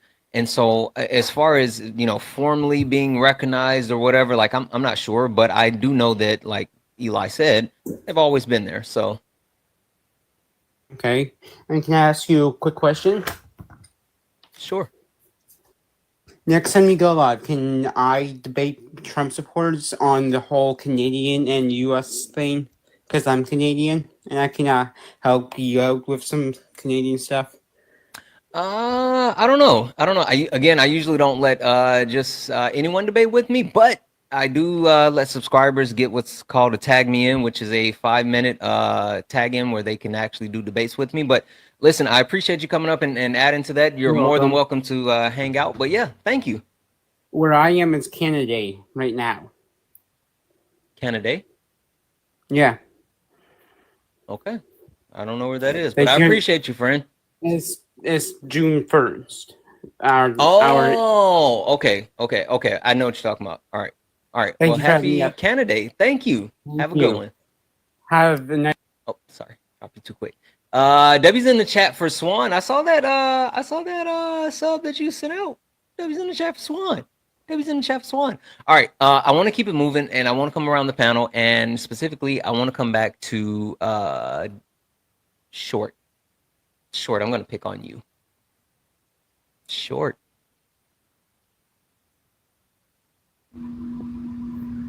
I'm still here. Short. I'm gonna say this to you, and you tell me what you think. Short. I can't be homophobic. I can't be transphobic. I can't have any of the phobias, right? Because I have a gay friend, or I have a transgender friend, or I have a friend that is a lesbian. Short, what do you think about that statement? And full stop. What do you think about that statement? And then I'll go from there.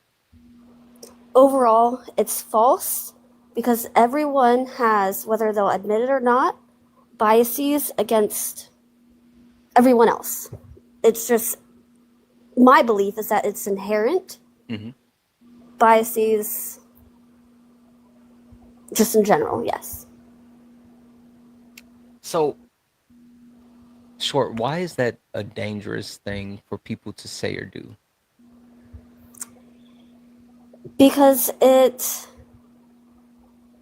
limits the ability for introspection of recognizing microaggressions within yourself that maybe you, because you have this belief, you don't recognize yourself as doing or believing. Mm. Do you think that there's any sense of othering when you start to speak to, like, I can't do this because I have that? Yeah, I could. I agree with that. I think I agree more with what the chat's saying with tokenization. I didn't want to say it because I was going to see if somebody else saw it. But yeah, you're right. It's absolutely tokenization. But I'll hold off on that. Stick to where we were. Don't look at the chat. Chat, stop giving answers away. If you guys want to actually answer, get in the panel. Stop giving answers away in the chat. I'm sorry. Go ahead, Short. You can go on further.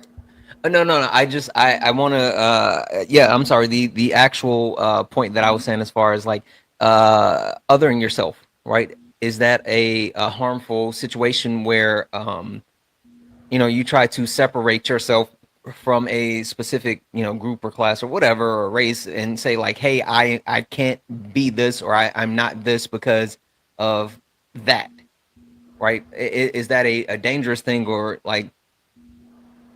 Yeah, just, and I guess in general, what's your thoughts around that? Yeah, it could definitely be dangerous. Because when you start to, as you say, other people. Sorry, I just lost my train of thought. It's getting late here. You're fine. I'm just gonna go back to what I said before with internal biases.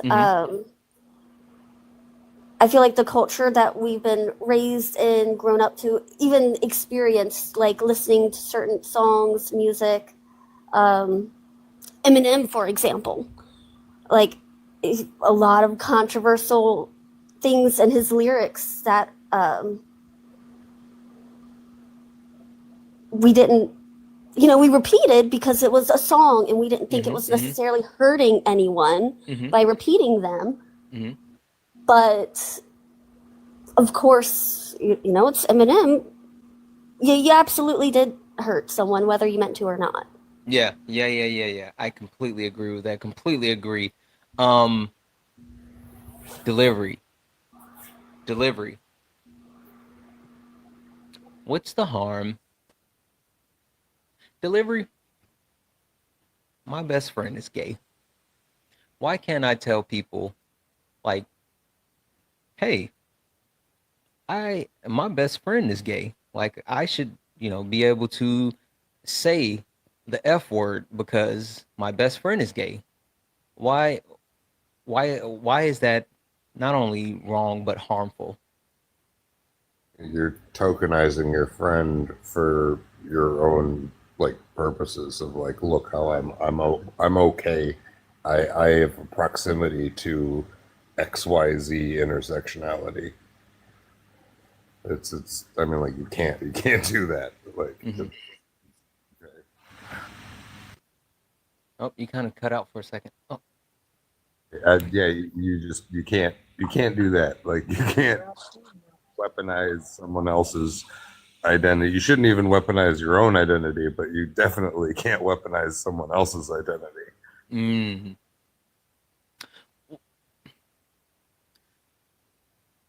Delivery, when people do that, and you hit the word weaponize, and I love the fact that you actually said that. Oftentimes it's in a conversation where they are being accused of being A, B, or C, right?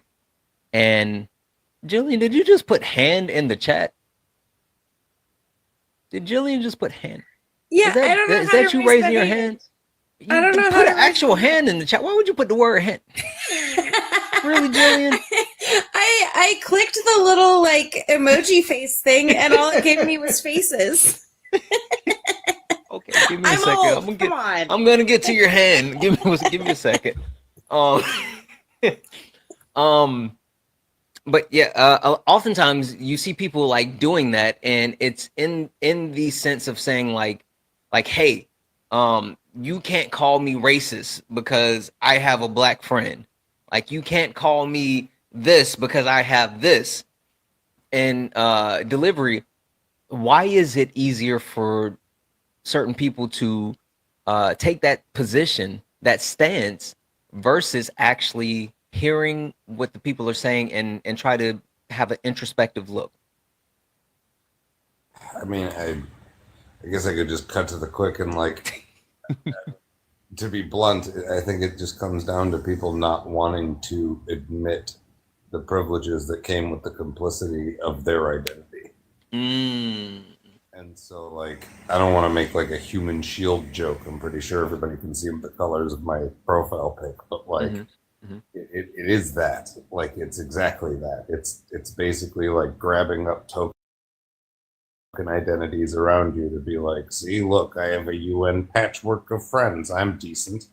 Like, you can't do that. That's if people's identities don't make them more beautiful to you, then you're paying attention to them for the wrong reasons. Okay, perfect.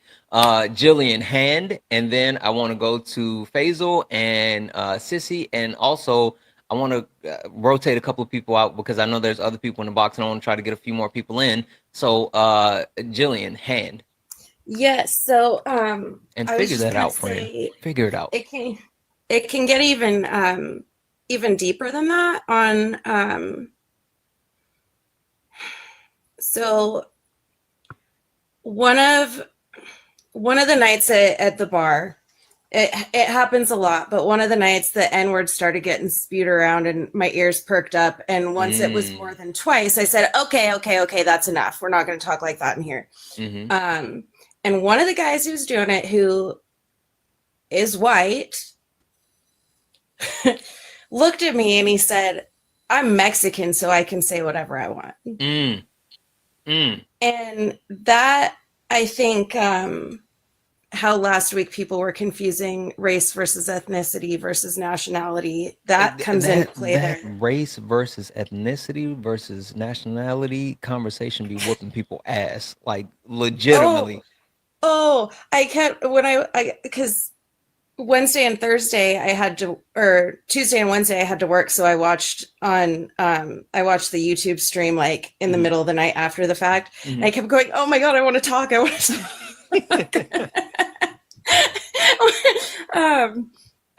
Anyway, so I think when it's like somebody trying to force themselves into a different minority than they're a part of,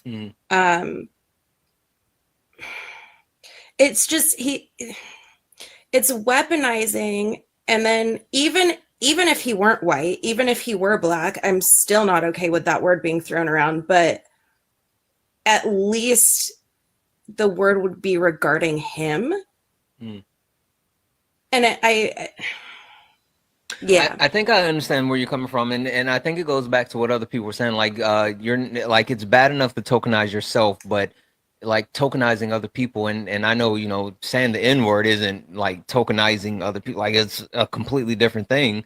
But like, so the thing that that I will say, and I've said this multiple times, like I'm not someone that says the N-word like on a normal basis. I definitely don't say it at all in mixed spaces, right?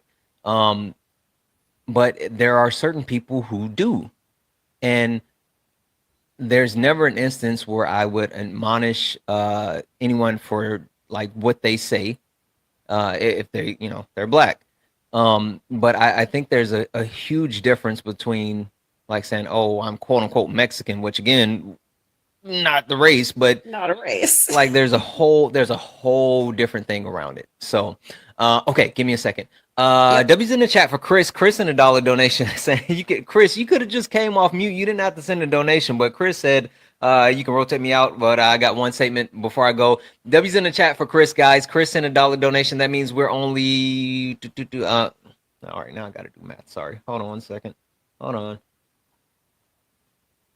194. $194 away from closing out the nightly donation goal. If you guys would like to support the live, if you enjoy the information, education, entertainment, please consider donating. Everything's accepted. Anything's appreciated. Santana Speaks 24. Chris, floor is yours. Okay, so one last thing that I wanted to say in regards to the speaking up versus speaking over topic or talking point. I think it's very imperative to continue to speak on issues that are very important to the individual. However, I don't think that it is. I think it's more harmful when it comes to speaking on different communities and different topics when you don't necessarily know what you're talking about. Like, for example, I'm going to be continuing to advocate and talk about the disabled community and the Latino community, because those are the communities that I belong to and I hold near and dear to my heart. But I will never debate AB or women's reproductive rights because that is not a space where I should be discussing. Yeah. No, the one thing that I'll say is, like, I think there's a huge understanding as far as like what you just said, right? And understanding the difference between speaking up and speaking over, and knowing your quote unquote place, right? I told Short before she dropped, I'm always like super cautious and super careful whenever I speak about the indigenous community. because I know I'm not as educated as I could be or should be. And so I do want to be an advocate for the indigenous community, and I speak on the things that I do know, but I never speak so much to where I'm coming off as like, oh, I know all of this and da da da. No, like I know the things that I know, but I will always defer my voice to anyone that's a part of that community because one, their voices should be amplified, but two, like I know my role. And so I think that's a big thing, and having that sense of understanding and ability to say, like, hey, I don't have to be the expert in every single thing. I think that's a huge thing that we can all benefit from. So definitely. Yeah. And I think that no, I don't think. I'm actually very grateful to have people in my life who happen to be creators like yourself, like Swan, like Erica Shante. Like, you guys are literally, like, I learned so much from you guys, and for that, I'm forever thankful. Yeah, no, listen, I think I love the fact how like as a community we all learn from each other and grow from each other, and I'm in the same boat as you. Like I learn from not only other creators, I learn from you, I learn from other members in our community. So you're absolutely right, Chris. But I listen, I appreciate you coming up here and hanging out with us. Of course, can I see a magic trick? No, we gotta be serious right now. Ah, dang it. Okay, you can drop Can't me. do that. You were not supposed to play the sounds on like late nights unless somebody gets like really crazy. No, I get it. But Unless a white woman comes up here saying that she's black and Australia is the cradle of civilization. Anyway, Chris, thank you for coming up and hanging out with us. I appreciate you. Sounds good. Love you guys. Right. Have a good one. All right. Faisal, how are you? Wonderful, wonderful. Faisal, as we continue to go down the road of intersectionality, which topic on the background are you most excited to either speak to or learn about? I won't lie, the whole thing just excited me. I saw it and I was just like, ooh. Right. I can't even choose one specific one. Like I just, okay, no, I'm lying. Closer to the survival.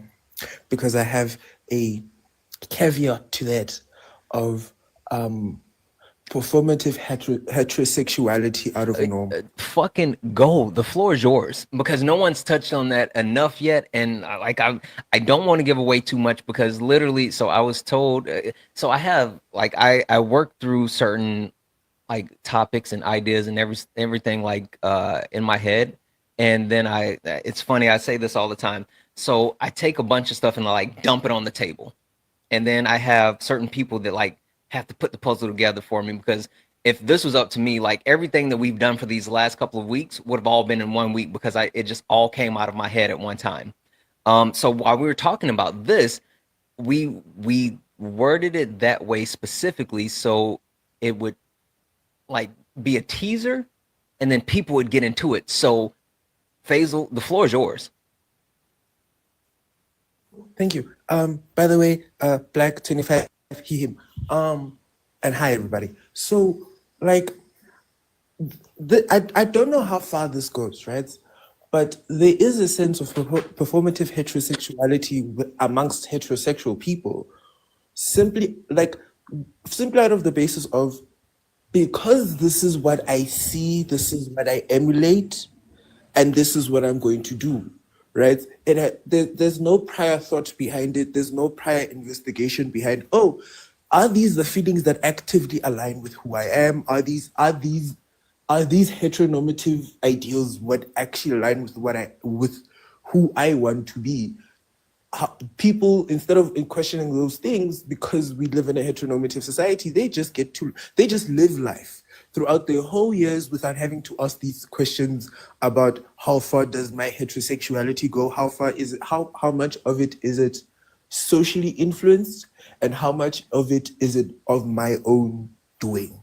Right? Obviously, the validity of all sexualities is there. However, straight people don't have cis het people in general don't have introspective conversations about their sexualities, and then they put on the performance of heterosexuality and oftentimes they go to the extremist forms so that they can look and seem like, oh, I am such a straight person, when it's out of, I don't know what I actually am because I didn't have to ask myself these questions. So wait. So what about because I know for a fact this is a thing in the Black community. What about the man that not only over sexualizes women, but is overly promiscuous and I'll leave it there.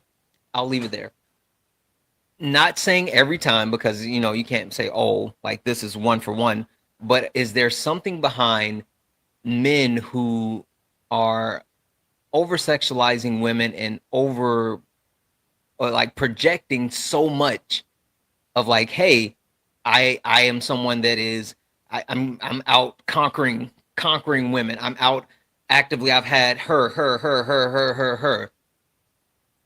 What about that? That actually does happen a lot, and it also does happen to women, just in a different sense.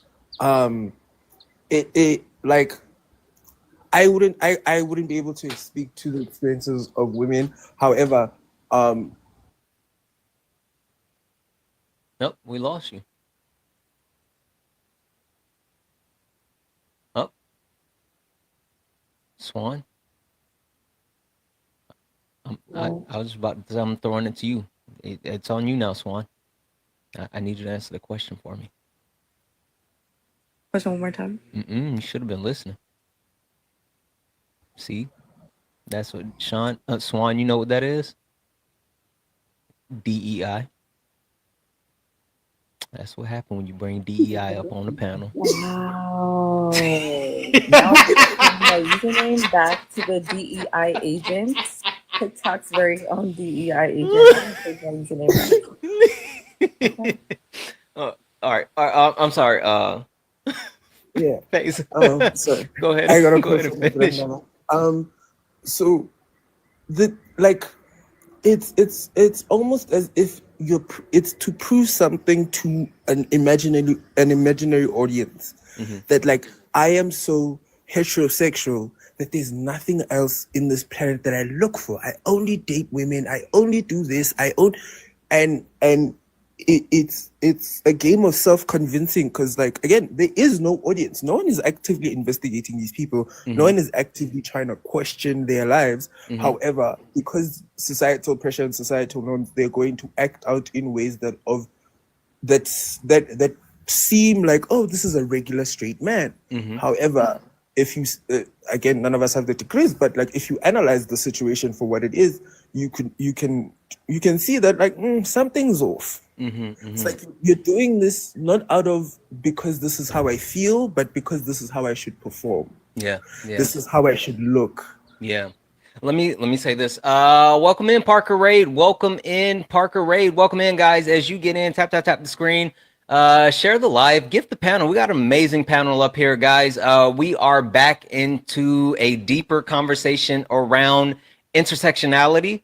We are going down the road further of intersectionality and what that looks like in multiple facets, whether it's race and queerness, whether it's closeted survival, which I just saw Covey. Hey, Covey. I saw Covey say, what is closeted survival? We're going to continue to speak on that in just a second. Speaking up versus speaking over, and proximity to. So we are going deeper in the conversation around intersectionality. So guys, hang out, do all the wonderful things. Also, W's in the chat for Isabella. Isabella sent a $4 donation saying, if I'm white and actively trying to spend a lot of time in a predominantly Black live to learn about the community, is that considered racist? No. There's nothing wrong with trying to educate yourself. Now, like there is a certain to it when you actually start to say, hey, Black people, do the work for me, right? And then there's something to that. But no, it's absolutely not. I mean, it's encouraged, right? I think that sitting back and listening. So one thing that I try to do, and this is just me personally, like I try to educate myself on certain like things, people, situations that I might not be so educated on. I'll give a specific example. Covey, Athena, quite often hosts lives talking about like different the different things that are happening around the world, right? Different G-sides that are happening around the world, different countries, cultures, all this other stuff. And I at times I'm not as educated as I should be, and so I love going and sitting in her live and just listening. For I will literally, I remember there was one time I sat and listened to Covey and Adorna talk for like 4 or 5 hours straight, right? And that was one, me getting an opportunity to learn about some stuff that I didn't know. Two, pique my interest so I could actually go back and educate myself even more. But like it's appreciating the people that you are trying to advocate for as well. So if you're going to actually say that you're going to advocate for someone, then you have to do the things to actually support them, right? And on these lives, you can spend time in these people's spaces. You can gift their panels. You can tap the screen for them. So no, I definitely encourage it, right? If you want to learn more about, how you can be an advocate for Black people, spend more time in Black people spaces, tap the screen for them, send them gifts, be encouraging, do all the wonderful things. So that's my point.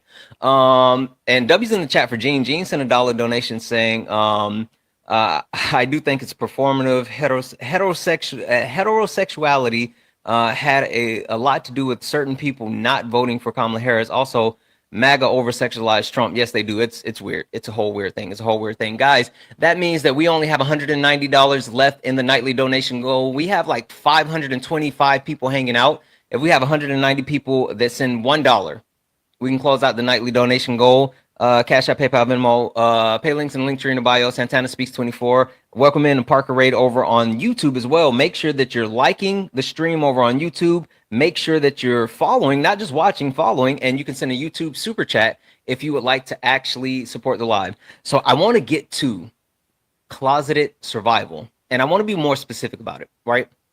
So the actual example that Faisal just gave, right? I think there's a lot to that in the sense that I know for me, right? I know who I am, and I'm comfortable with who I am, right?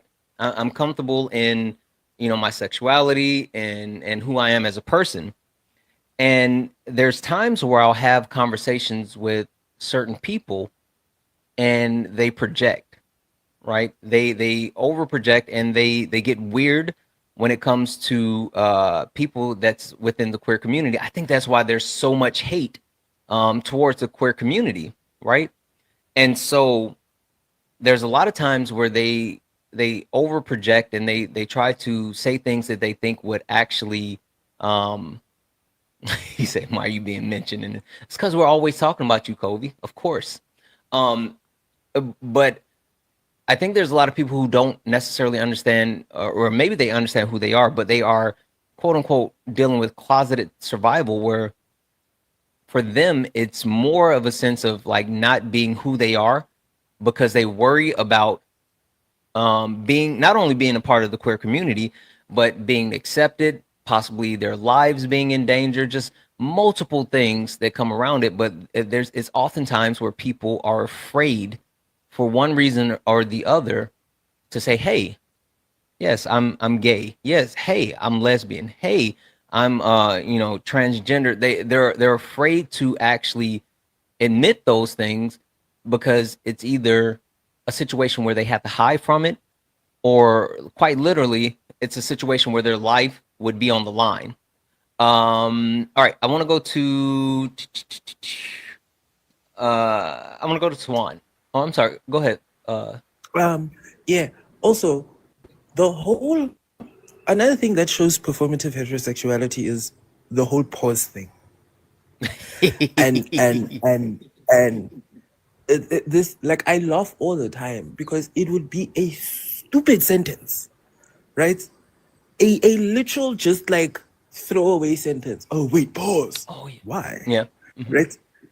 Not like the fear of homosexuality is so deep and so ingrained in people that yes, people like it's a literal fear of their lives Mhm. and a combination of for specifically men, a fear of looking weaker Yep. Yep. and looking like, oh, I am this, and men, you need to unpack that because not everything is a pause in life. Not everything is inherently sexual. But when you add the word pause, you're the one who's making it sexual. Mhm. Mhm.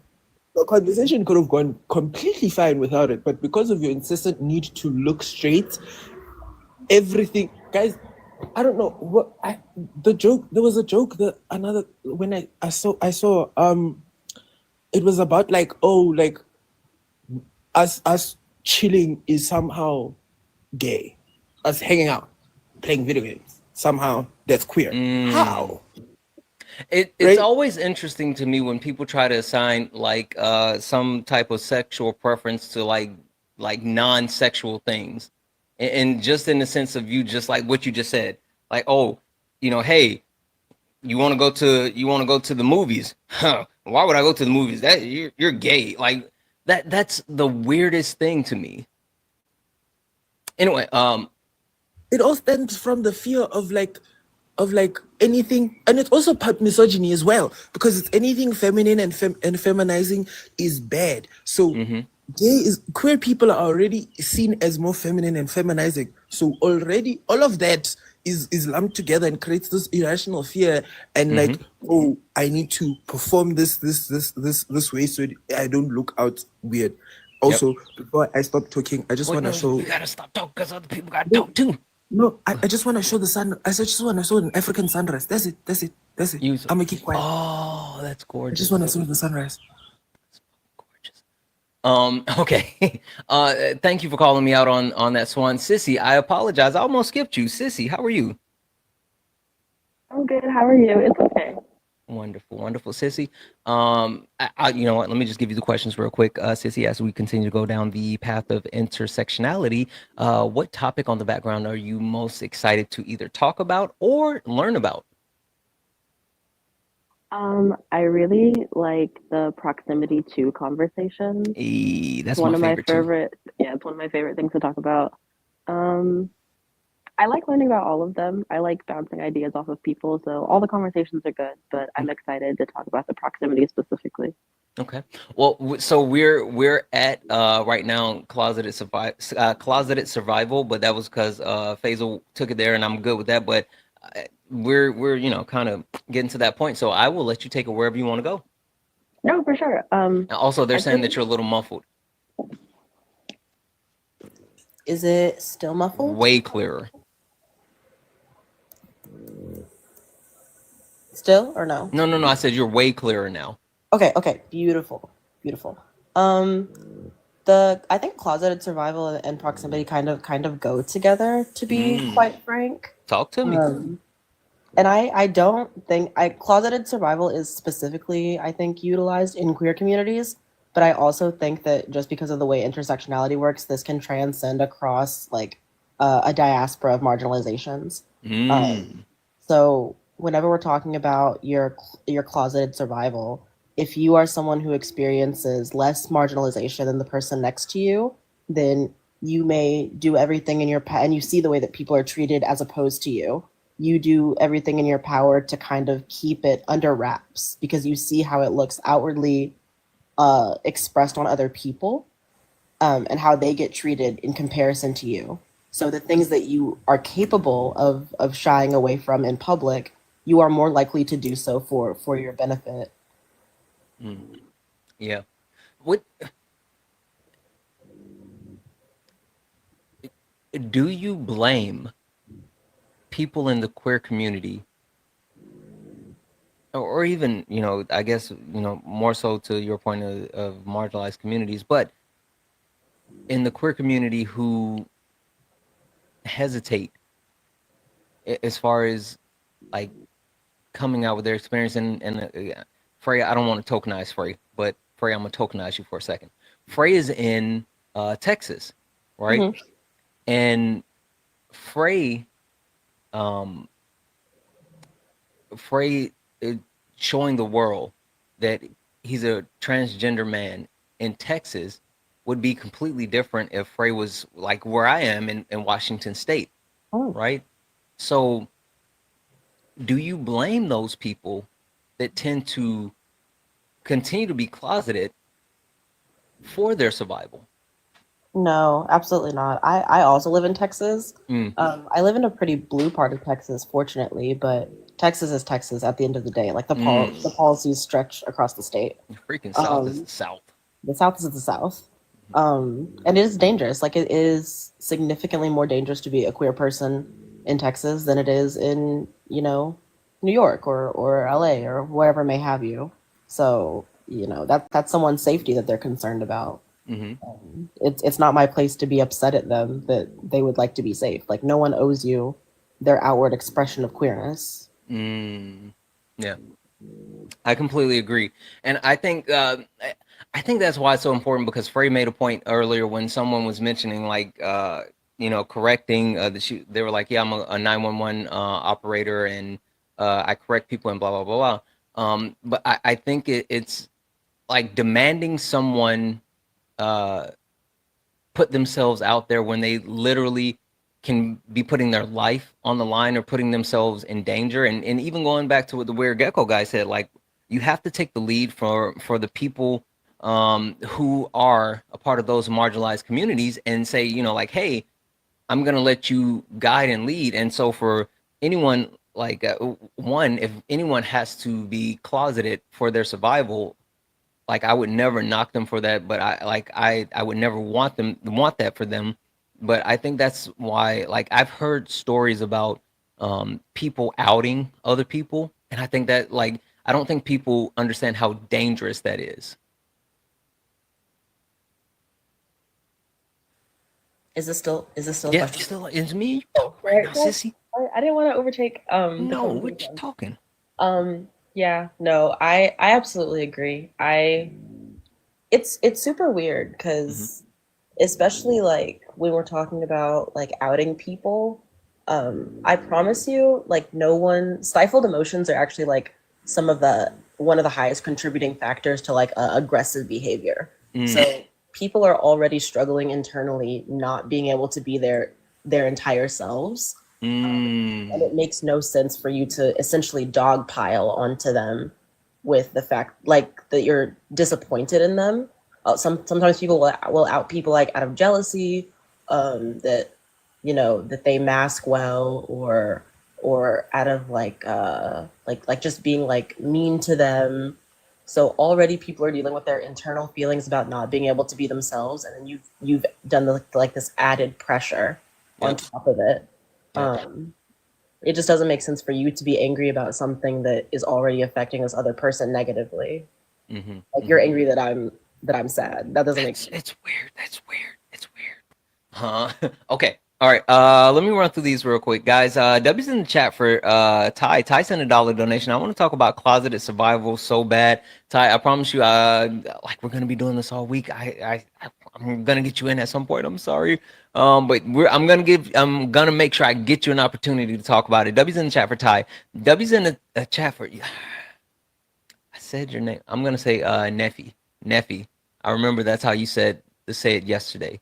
W's in the chat for Neffy. Neffy sent a $5 donation saying W Santana, W Swan, W Covey, 5 for the education. Thank you so much for the $5 donation towards the nightly donation goal. W's in the chat for Jordan. Jordan sent a $5 donation saying thank you for the edutainment. We do it. And W's in the chat for Carol Ann. Carol Ann said, Caroline, thank you so much for the $1 donation. Caroline said, I'm broke right now, but I wanted to support Caroline. That means the absolute world to me. Thank you so much for that $1 donation. I know it's hard. And for anyone, that is able to support, I will always say thank you. I don't care what the, donation or whatever it is. If you're willing to actually help donate and support, it doesn't matter. So thank you for that, guys. That means we only have $178 left in the nightly donation goal. Santana Speaks 24. All the pay links are in the link tree in the bio. Best way to support the live. Everything is accepted, anything's appreciated. Swan, what you got? You got to answer the question, Swan. And I'm not going to repeat it because you know what? Like, you've been here long enough and you know how this goes. And I expect more of you. So I'm not even going to repeat the question. I'm just going to say, Swan, answer the question. Wait, okay, no, sorry. Sometimes I need a little refresher because Sometimes my you brain don't. is Sometimes you don't pass a little DEI. all over the Goddamn place. DEI. That's exactly what. It's the Swan. A. It's the A. Accessibility. We're gonna make sure we add that A in there. Okay? No, because if you're gonna say it wrong like that, you got to just say DEI. You don't add the A because then you make it right. Swan, as we continue down the path of intersectionality, what topic on the background are you most excited to either learn about or speak to? It's some good topics, right? Yes. Yeah. I'm gonna say race and queerness. That I'm also, but it's a toss up between that one and speaking up versus speaking over. They kind of go hand in hand for me. Okay, well, I'm gonna give you the floor. What you got?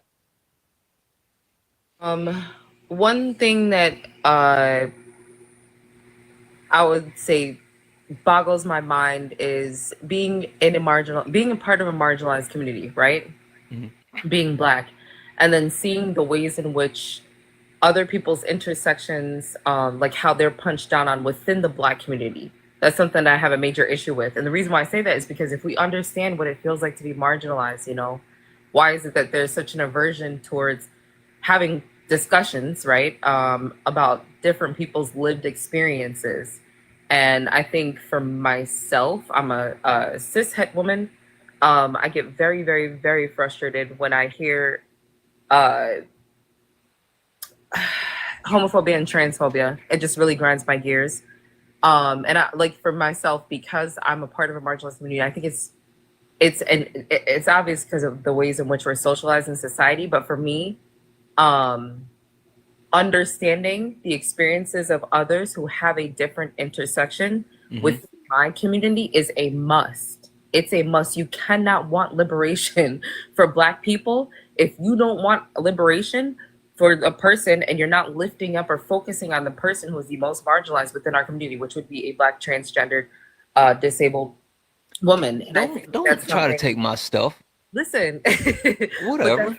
but that's really something that I think is, to me, it gets very frustrating because how can you sit here and say, I had a conversation one time, right, on a panel, and there's this whole discussion about B1 being Black first, right? To me, I think that still kind of encompasses YT supremacy.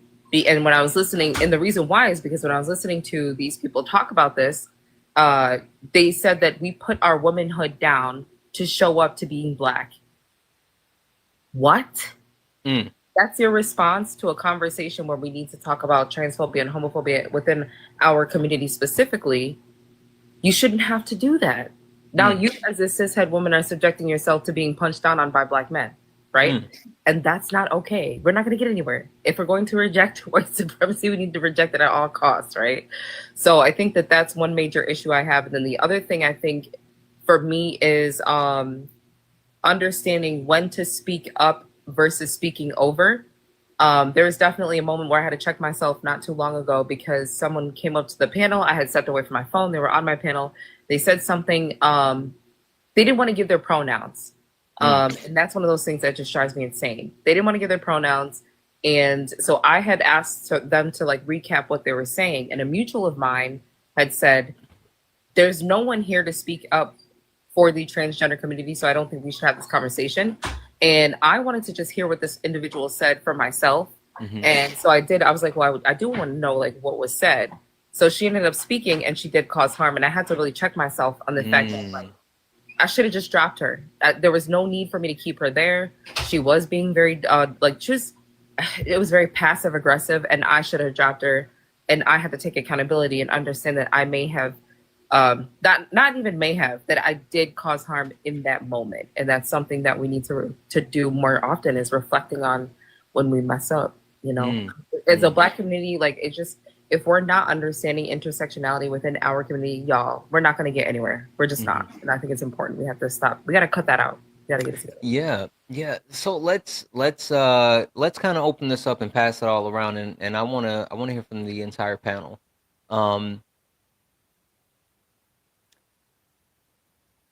why is it that when people that are marginalized tend to punch down, right? And it's something that I've thought about this a lot, right? Because I've seen how the queer community is vilified and ostracized within the Black community, and I've never understood it, right? And for me, it's just in the sense of like, I know what it is to be Black, right? And I know the struggles and the constant uphill battle of being a Black man in America. And with me understanding and knowing that experience, I don't understand how like bashing or looking down or being hateful towards someone else that is in a different marginalized community. Like I can never do that because I know what it feels like for someone to do that to me. So I'm gonna start with Faisal. Come back. I'm gonna start with you. Let's start with you. Faisal. Hi. Why is it that people within marginalized communities tend to look for or bash other members of different marginalized communities?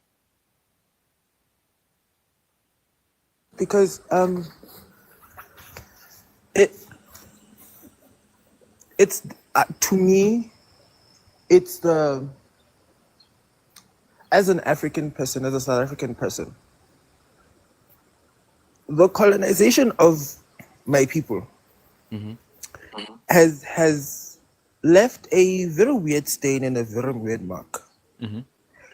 that like gives the sense of, as long as I have the power to oppress, I'm fine. And because I can fit the mold, this mold that I was given, right? I can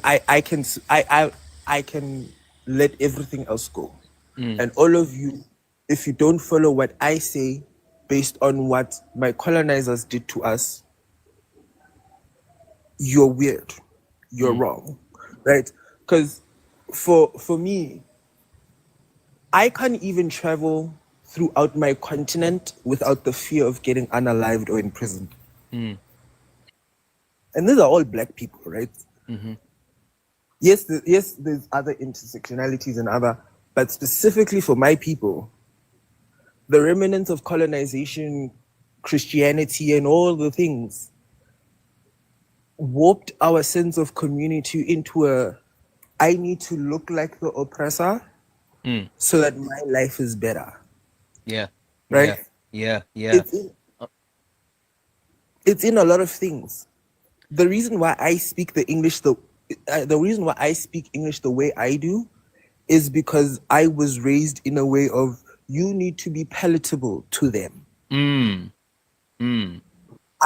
My English needed to be palatable enough so that they can understand me. Yeah.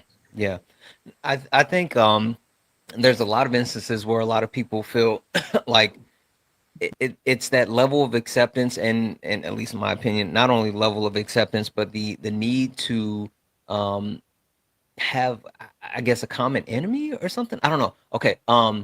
Also, you said something and I was thinking about it, and I know she's gonna hate me for saying this, but hey Kay, I was thinking about this like it was either yesterday or the day before, or I don't know. My days run together.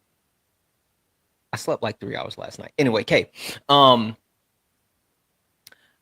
want to do a late night, and I want the late nights to be about how religion has been a tool of oppression, but not just within the Black community, but a tool of oppression within all marginalized communities. Because religion has constantly been weaponized and used against marginalized communities to keep them as lesser. Okay, I want to talk about Jeebus. I want to talk about Jeebus. All right. Frey, I want to come to you. Um, why is it that certain members of marginalized communities tend to actually um, feel a need to vilify other marginalized communities? So I've been thinking about this while I was listening to Swan and Faisal and stuff. But have you ever seen a video and someone is doing something extremely dangerous, right? Mm-hmm. And then you would hear someone say, "Oh, that's some white people shit right there." Like, I would never do that shit. Oh my God.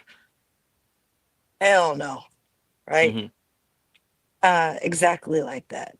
Mm-hmm. Right. So what I feel is that not only with other marginalized communities, but also within the queer community, essentially being queer is some white people shit, right? Mm.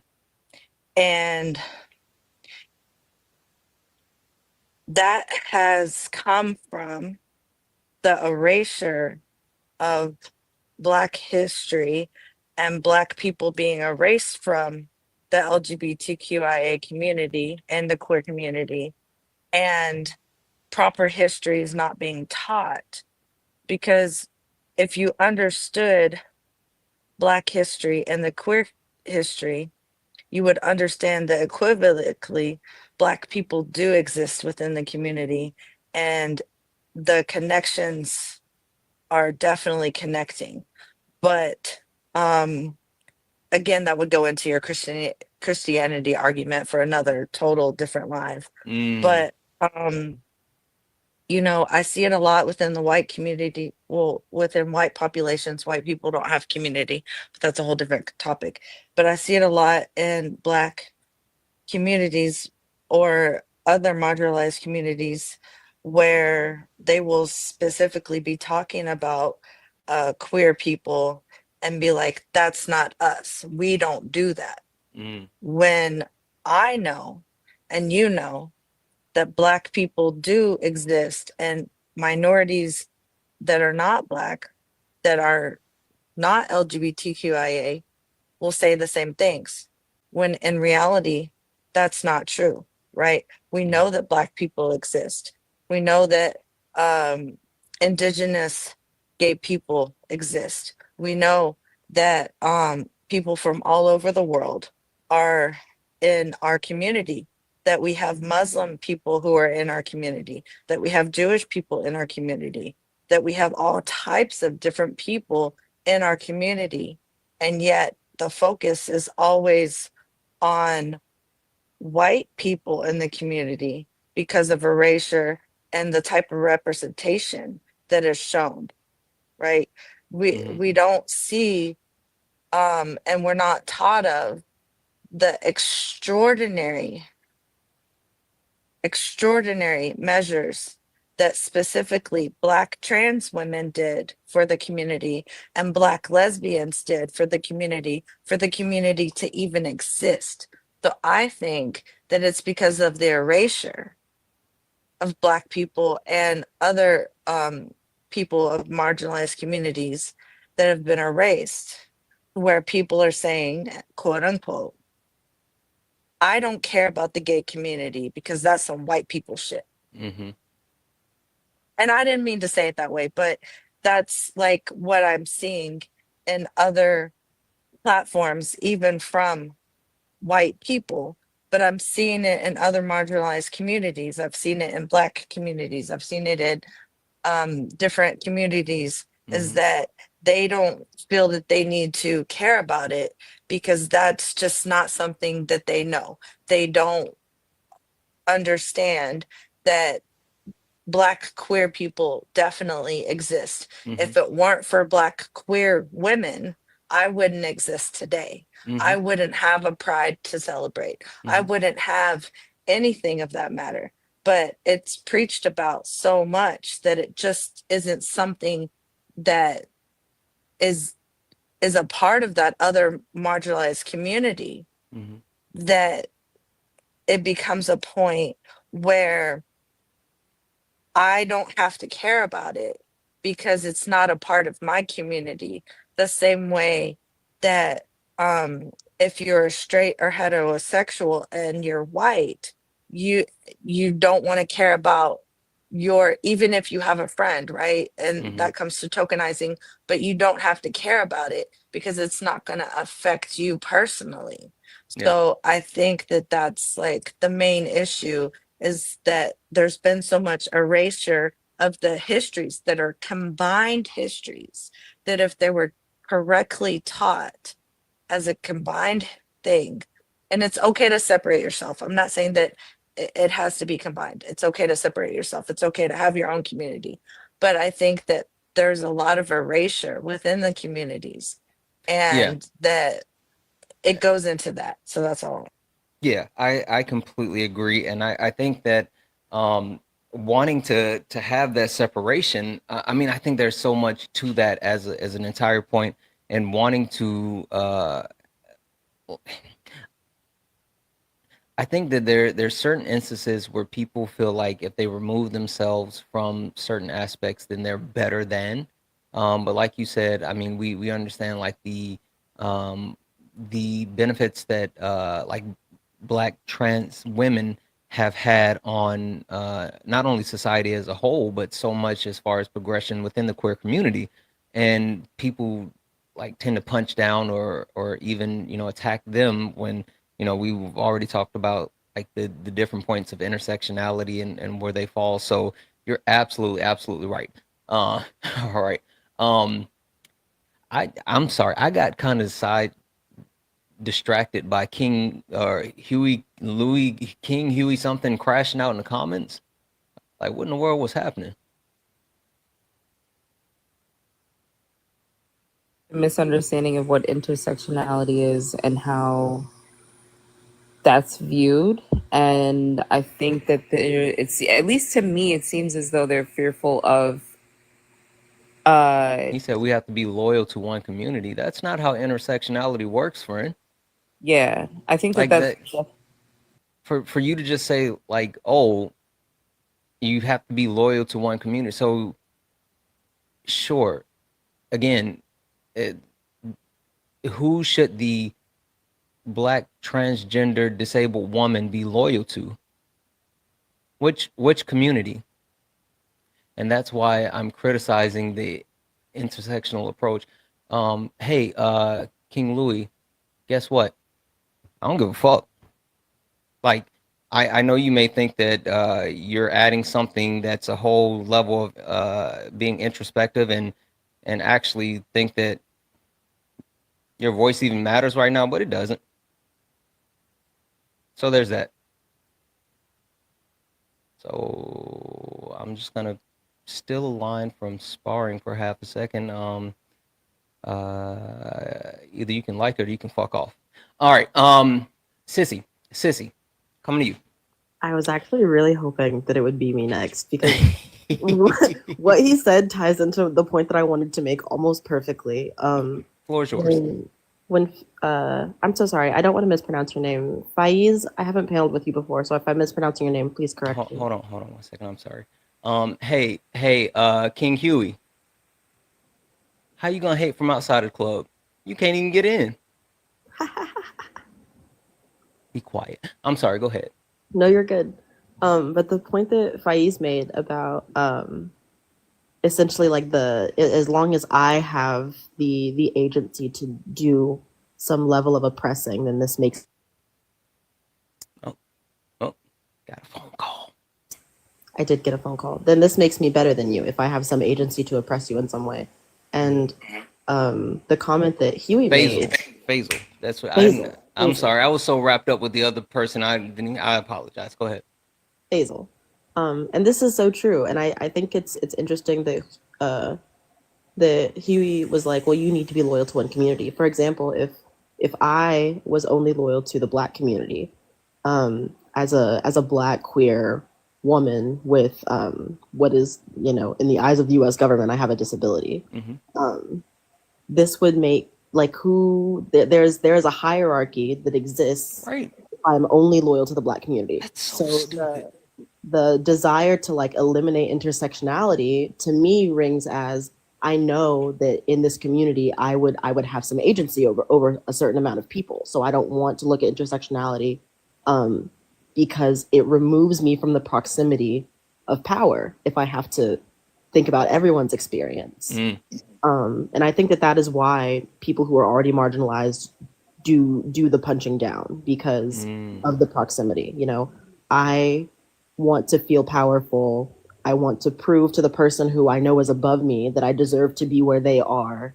That they don't have to, you know, treat me as badly because you are available to mistreat. I think it is all those things. Got it. Okay.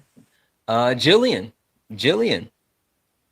why is it that people of marginalized community, Jillian, why is it that, and I'm a Jillian, because I know I can do this. Jillian, why is it that white women will punch down on Black women or Black people when technically, I mean, I know they have higher access to the patriarch, but like they're still in a marginalized group as far as being a woman. So why would they look to marginalize others? Well, I think it's, I mean, really what was just said. And it ties into that, oh, what's your quote? It was whose quote? Not Thomas Jefferson. Was it Johnson, Alexander maybe? Hamilton? No, it was a quote you were Lyndon. talking about last week. Lyndon B. Johnson. White man. Yeah, that's Lyndon B. Yeah. Johnson. Yeah. It's kind of along the lines of that same quote of if you can find a way to push someone else down, then it makes you feel better about yourself. And I think people do it subconsciously and don't even realize they're doing it until they actually take a look at themselves. And that's, you know, we talk about how people don't want to actually look at themselves and critique themselves. But I think that's really what it would come down to is, well, if I can put these other people down, then that's putting me at least a step above them. I think, I don't know.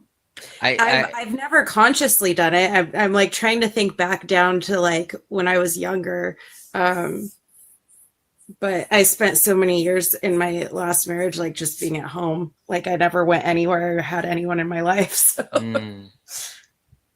Yeah, I'm gonna hold my thoughts. Okay. Delivery. Why is it that people of marginalized groups look for other marginalized groups to marginalize even more?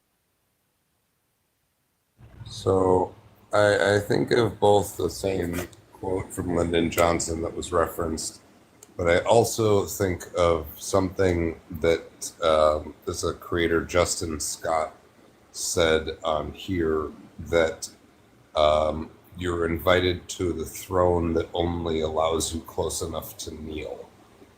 And when Ooh, holy shit. Say that again. You were invited to the throne that only allows you close enough to kneel.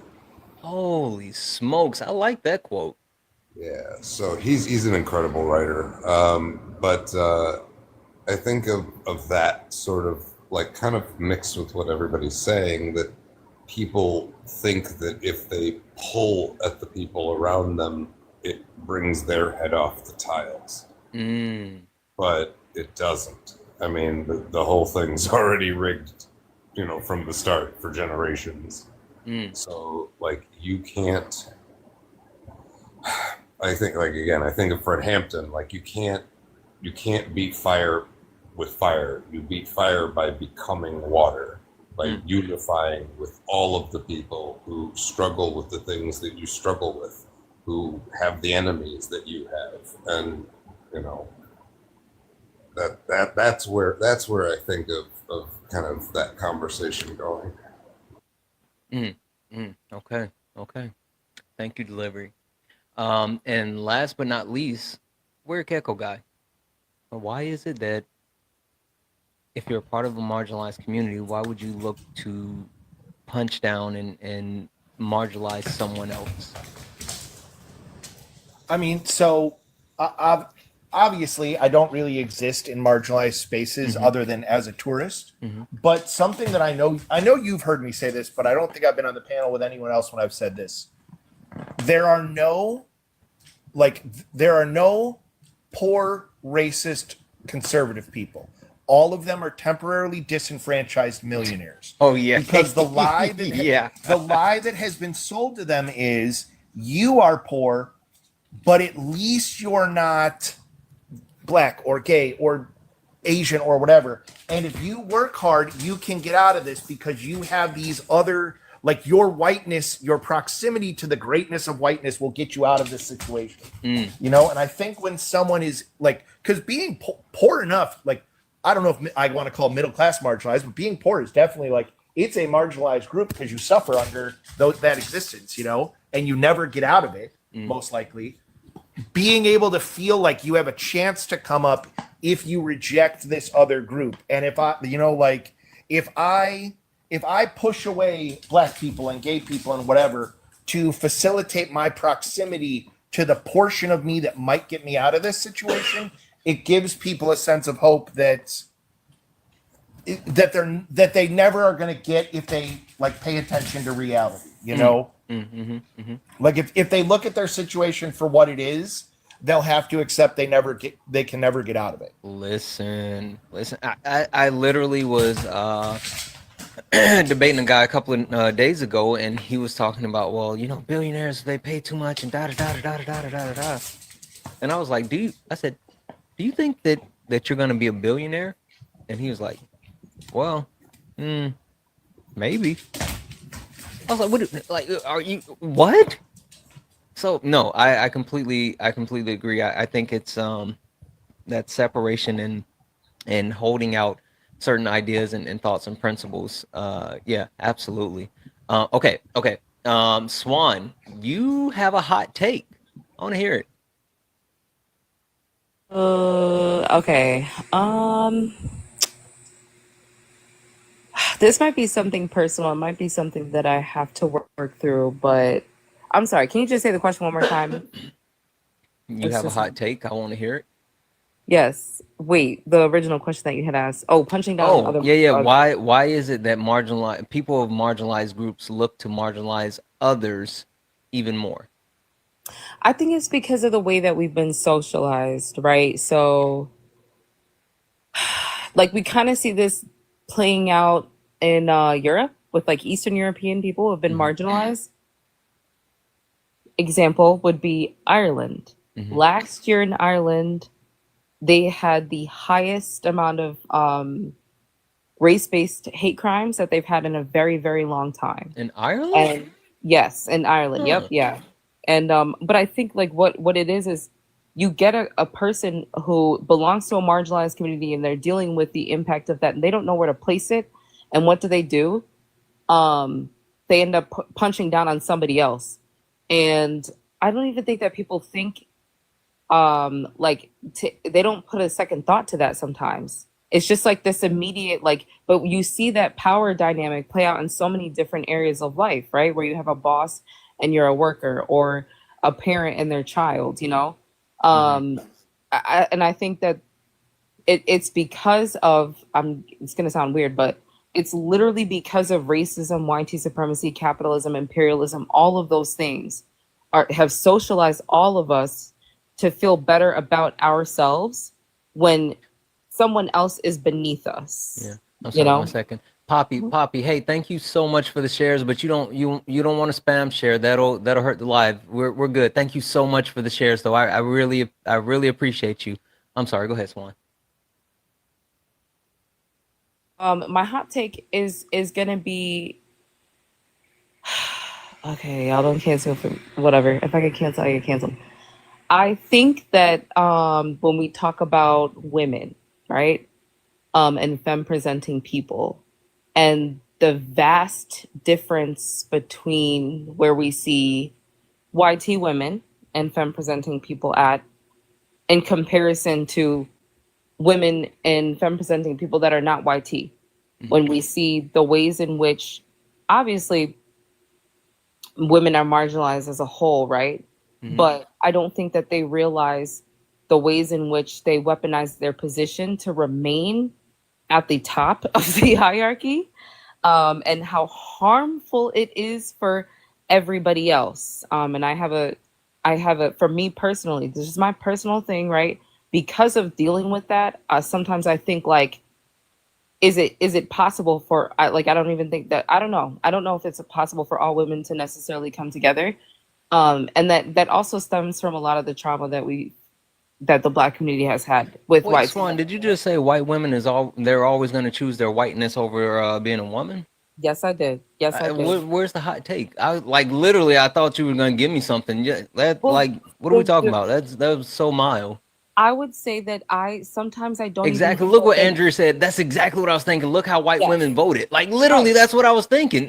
Yes. Swan, that was so anticlimactic. No, but listen. But let me get to it. I don't think that they're marginalized. I think that they are in a power struggle with YT men. I said it. It is what it is. That's my personal opinion. Maybe people will think I'm wrong for it. But until we really see them disengage from patriarchy and birthing patriarchy, then we're going to be in this struggle where they are in a power struggle with YT men. And the rest of all of us women are truly marginalized when it comes to our race and our gender. I think that YT women don't realize that they've always chosen to remain in that power struggle than they have to understand what their position in society is. And that's my hot take. Yeah, that's just how I feel. Listen, okay, so you want to see how a hot take is done? I'm gonna give everyone that's on the panel right now an opportunity to drop if you don't want to possibly be canceled because of what I'm about to say. So, like you have the opportunity to run like right now. If you stay up here, then you're complicit. So, all right. Listen, so here's my hot take. He who shall not be named. Stop saying that. You guys are so fucked up. That is not true. Was right about something that he once said. He talked about how dangerous, it's just my opinion, white women are, because when it comes to birthing white men and continue to raise them in the same patriarchal system and protecting them and allowing them to gain that same access without breaking that chain, they are just as or even more guilty because they're the ones that continue to cultivate that actual space that they continue to have access to. So, like, in a lot of senses, they're more harmful. I'm sorry, Santana. Can I just throw a thought in there really fast? Sure.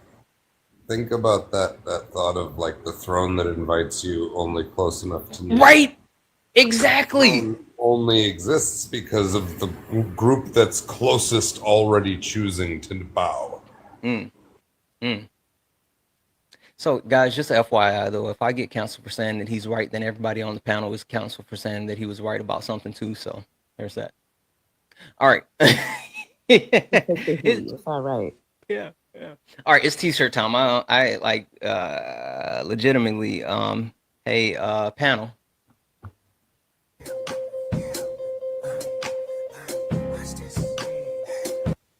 Hold on.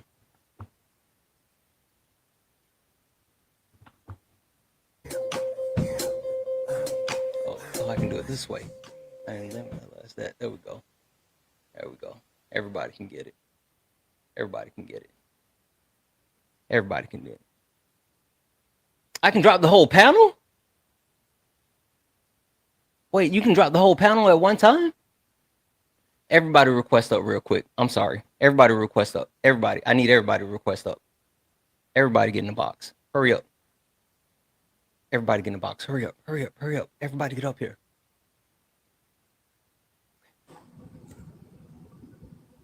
I'm claiming sexism because you kicked me. Well, you know, I have been called a misogynist, so there's that.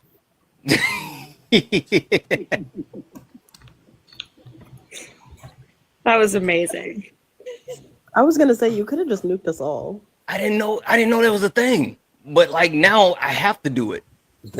You can. Pawpaw Can I tell- Santana doesn't know how computers work. Well, Can I I'm tell on the you- phone, so okay. you know Wait, what how the do I? Now I'm up here and we're all talking, so I want to say, Swan, you are spot on.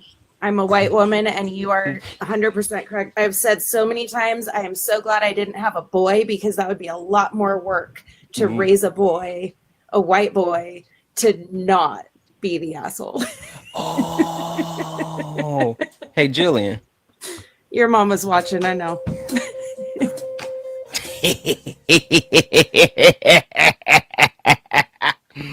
Oh, y'all fucked up. Y'all shouldn't have never showed me that. You shouldn't have. You shouldn't have never. You know.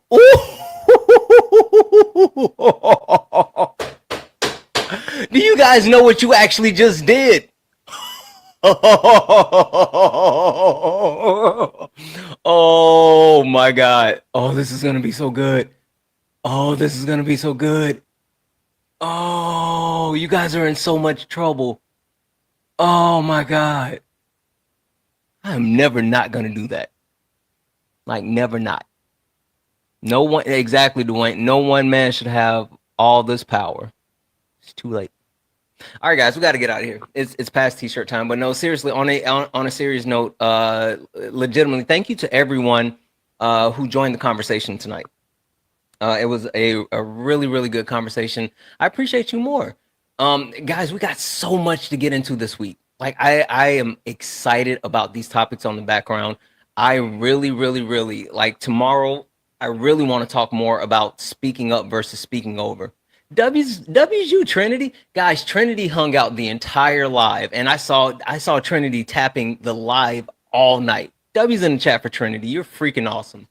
I really, really, really want to get into the speaking up versus speaking over. Like I like that's something that's really big, because I think a lot of people don't understand, because we try to be like so pro like whatever, that we end up like reducing those voices that we're supposed to be helping. And so we really, really, really got to get into that. So, but again, I want to talk about, like, I can't be racist because I got a black sister. Like, that proximity. People, for some reason, really feels like their access or their proximity gives them some type of coverage. Sorry, that was a surprise. Kay pulled me up. I saw that. I saw that. I just wanted to tell you about a special event that I've been helping organize with a registered charity in Gaza. Okay, go for it. So it will be actually being held on TikTok. On Saturday coming up, with someone that I know who's on the ground in Gaza, and is a pharmacist. He's been somebody that I see almost every day on TikTok lives, to connect with people on the ground, news, providing water resources, food, medical distributions, all kinds of things. Just a few days ago, we got, yes, little Tabby, you guys know, and Bam's here too.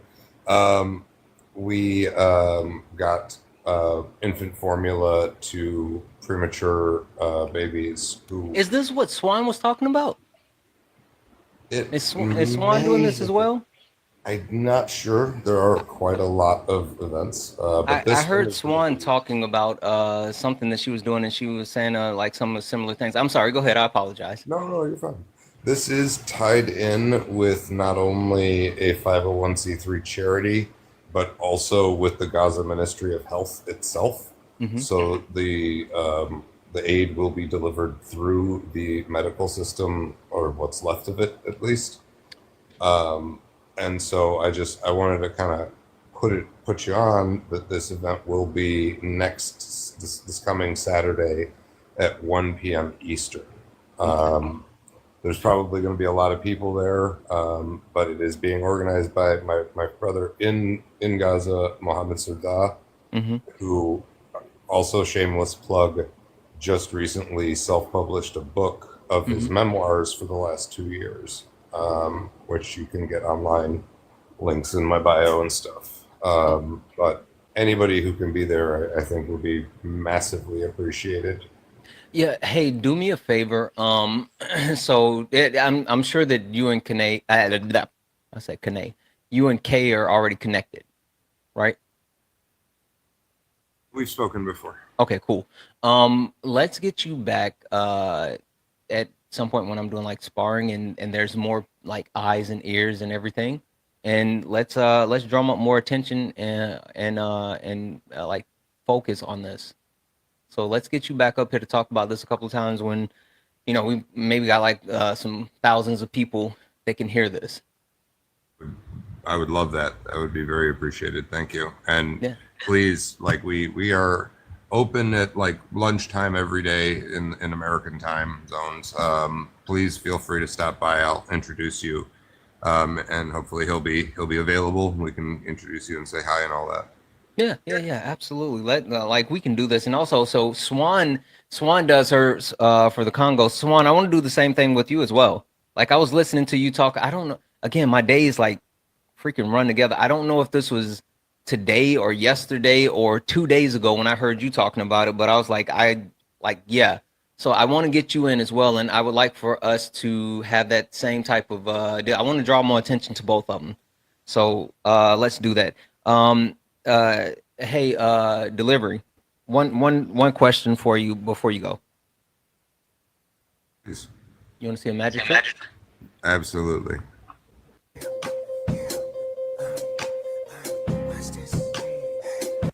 All right, guys, we're gonna get out of here. Like I said, we're gonna continue to have these conversations, right? I think these conversations that we are having this week is going to be super important. I'm so excited about it.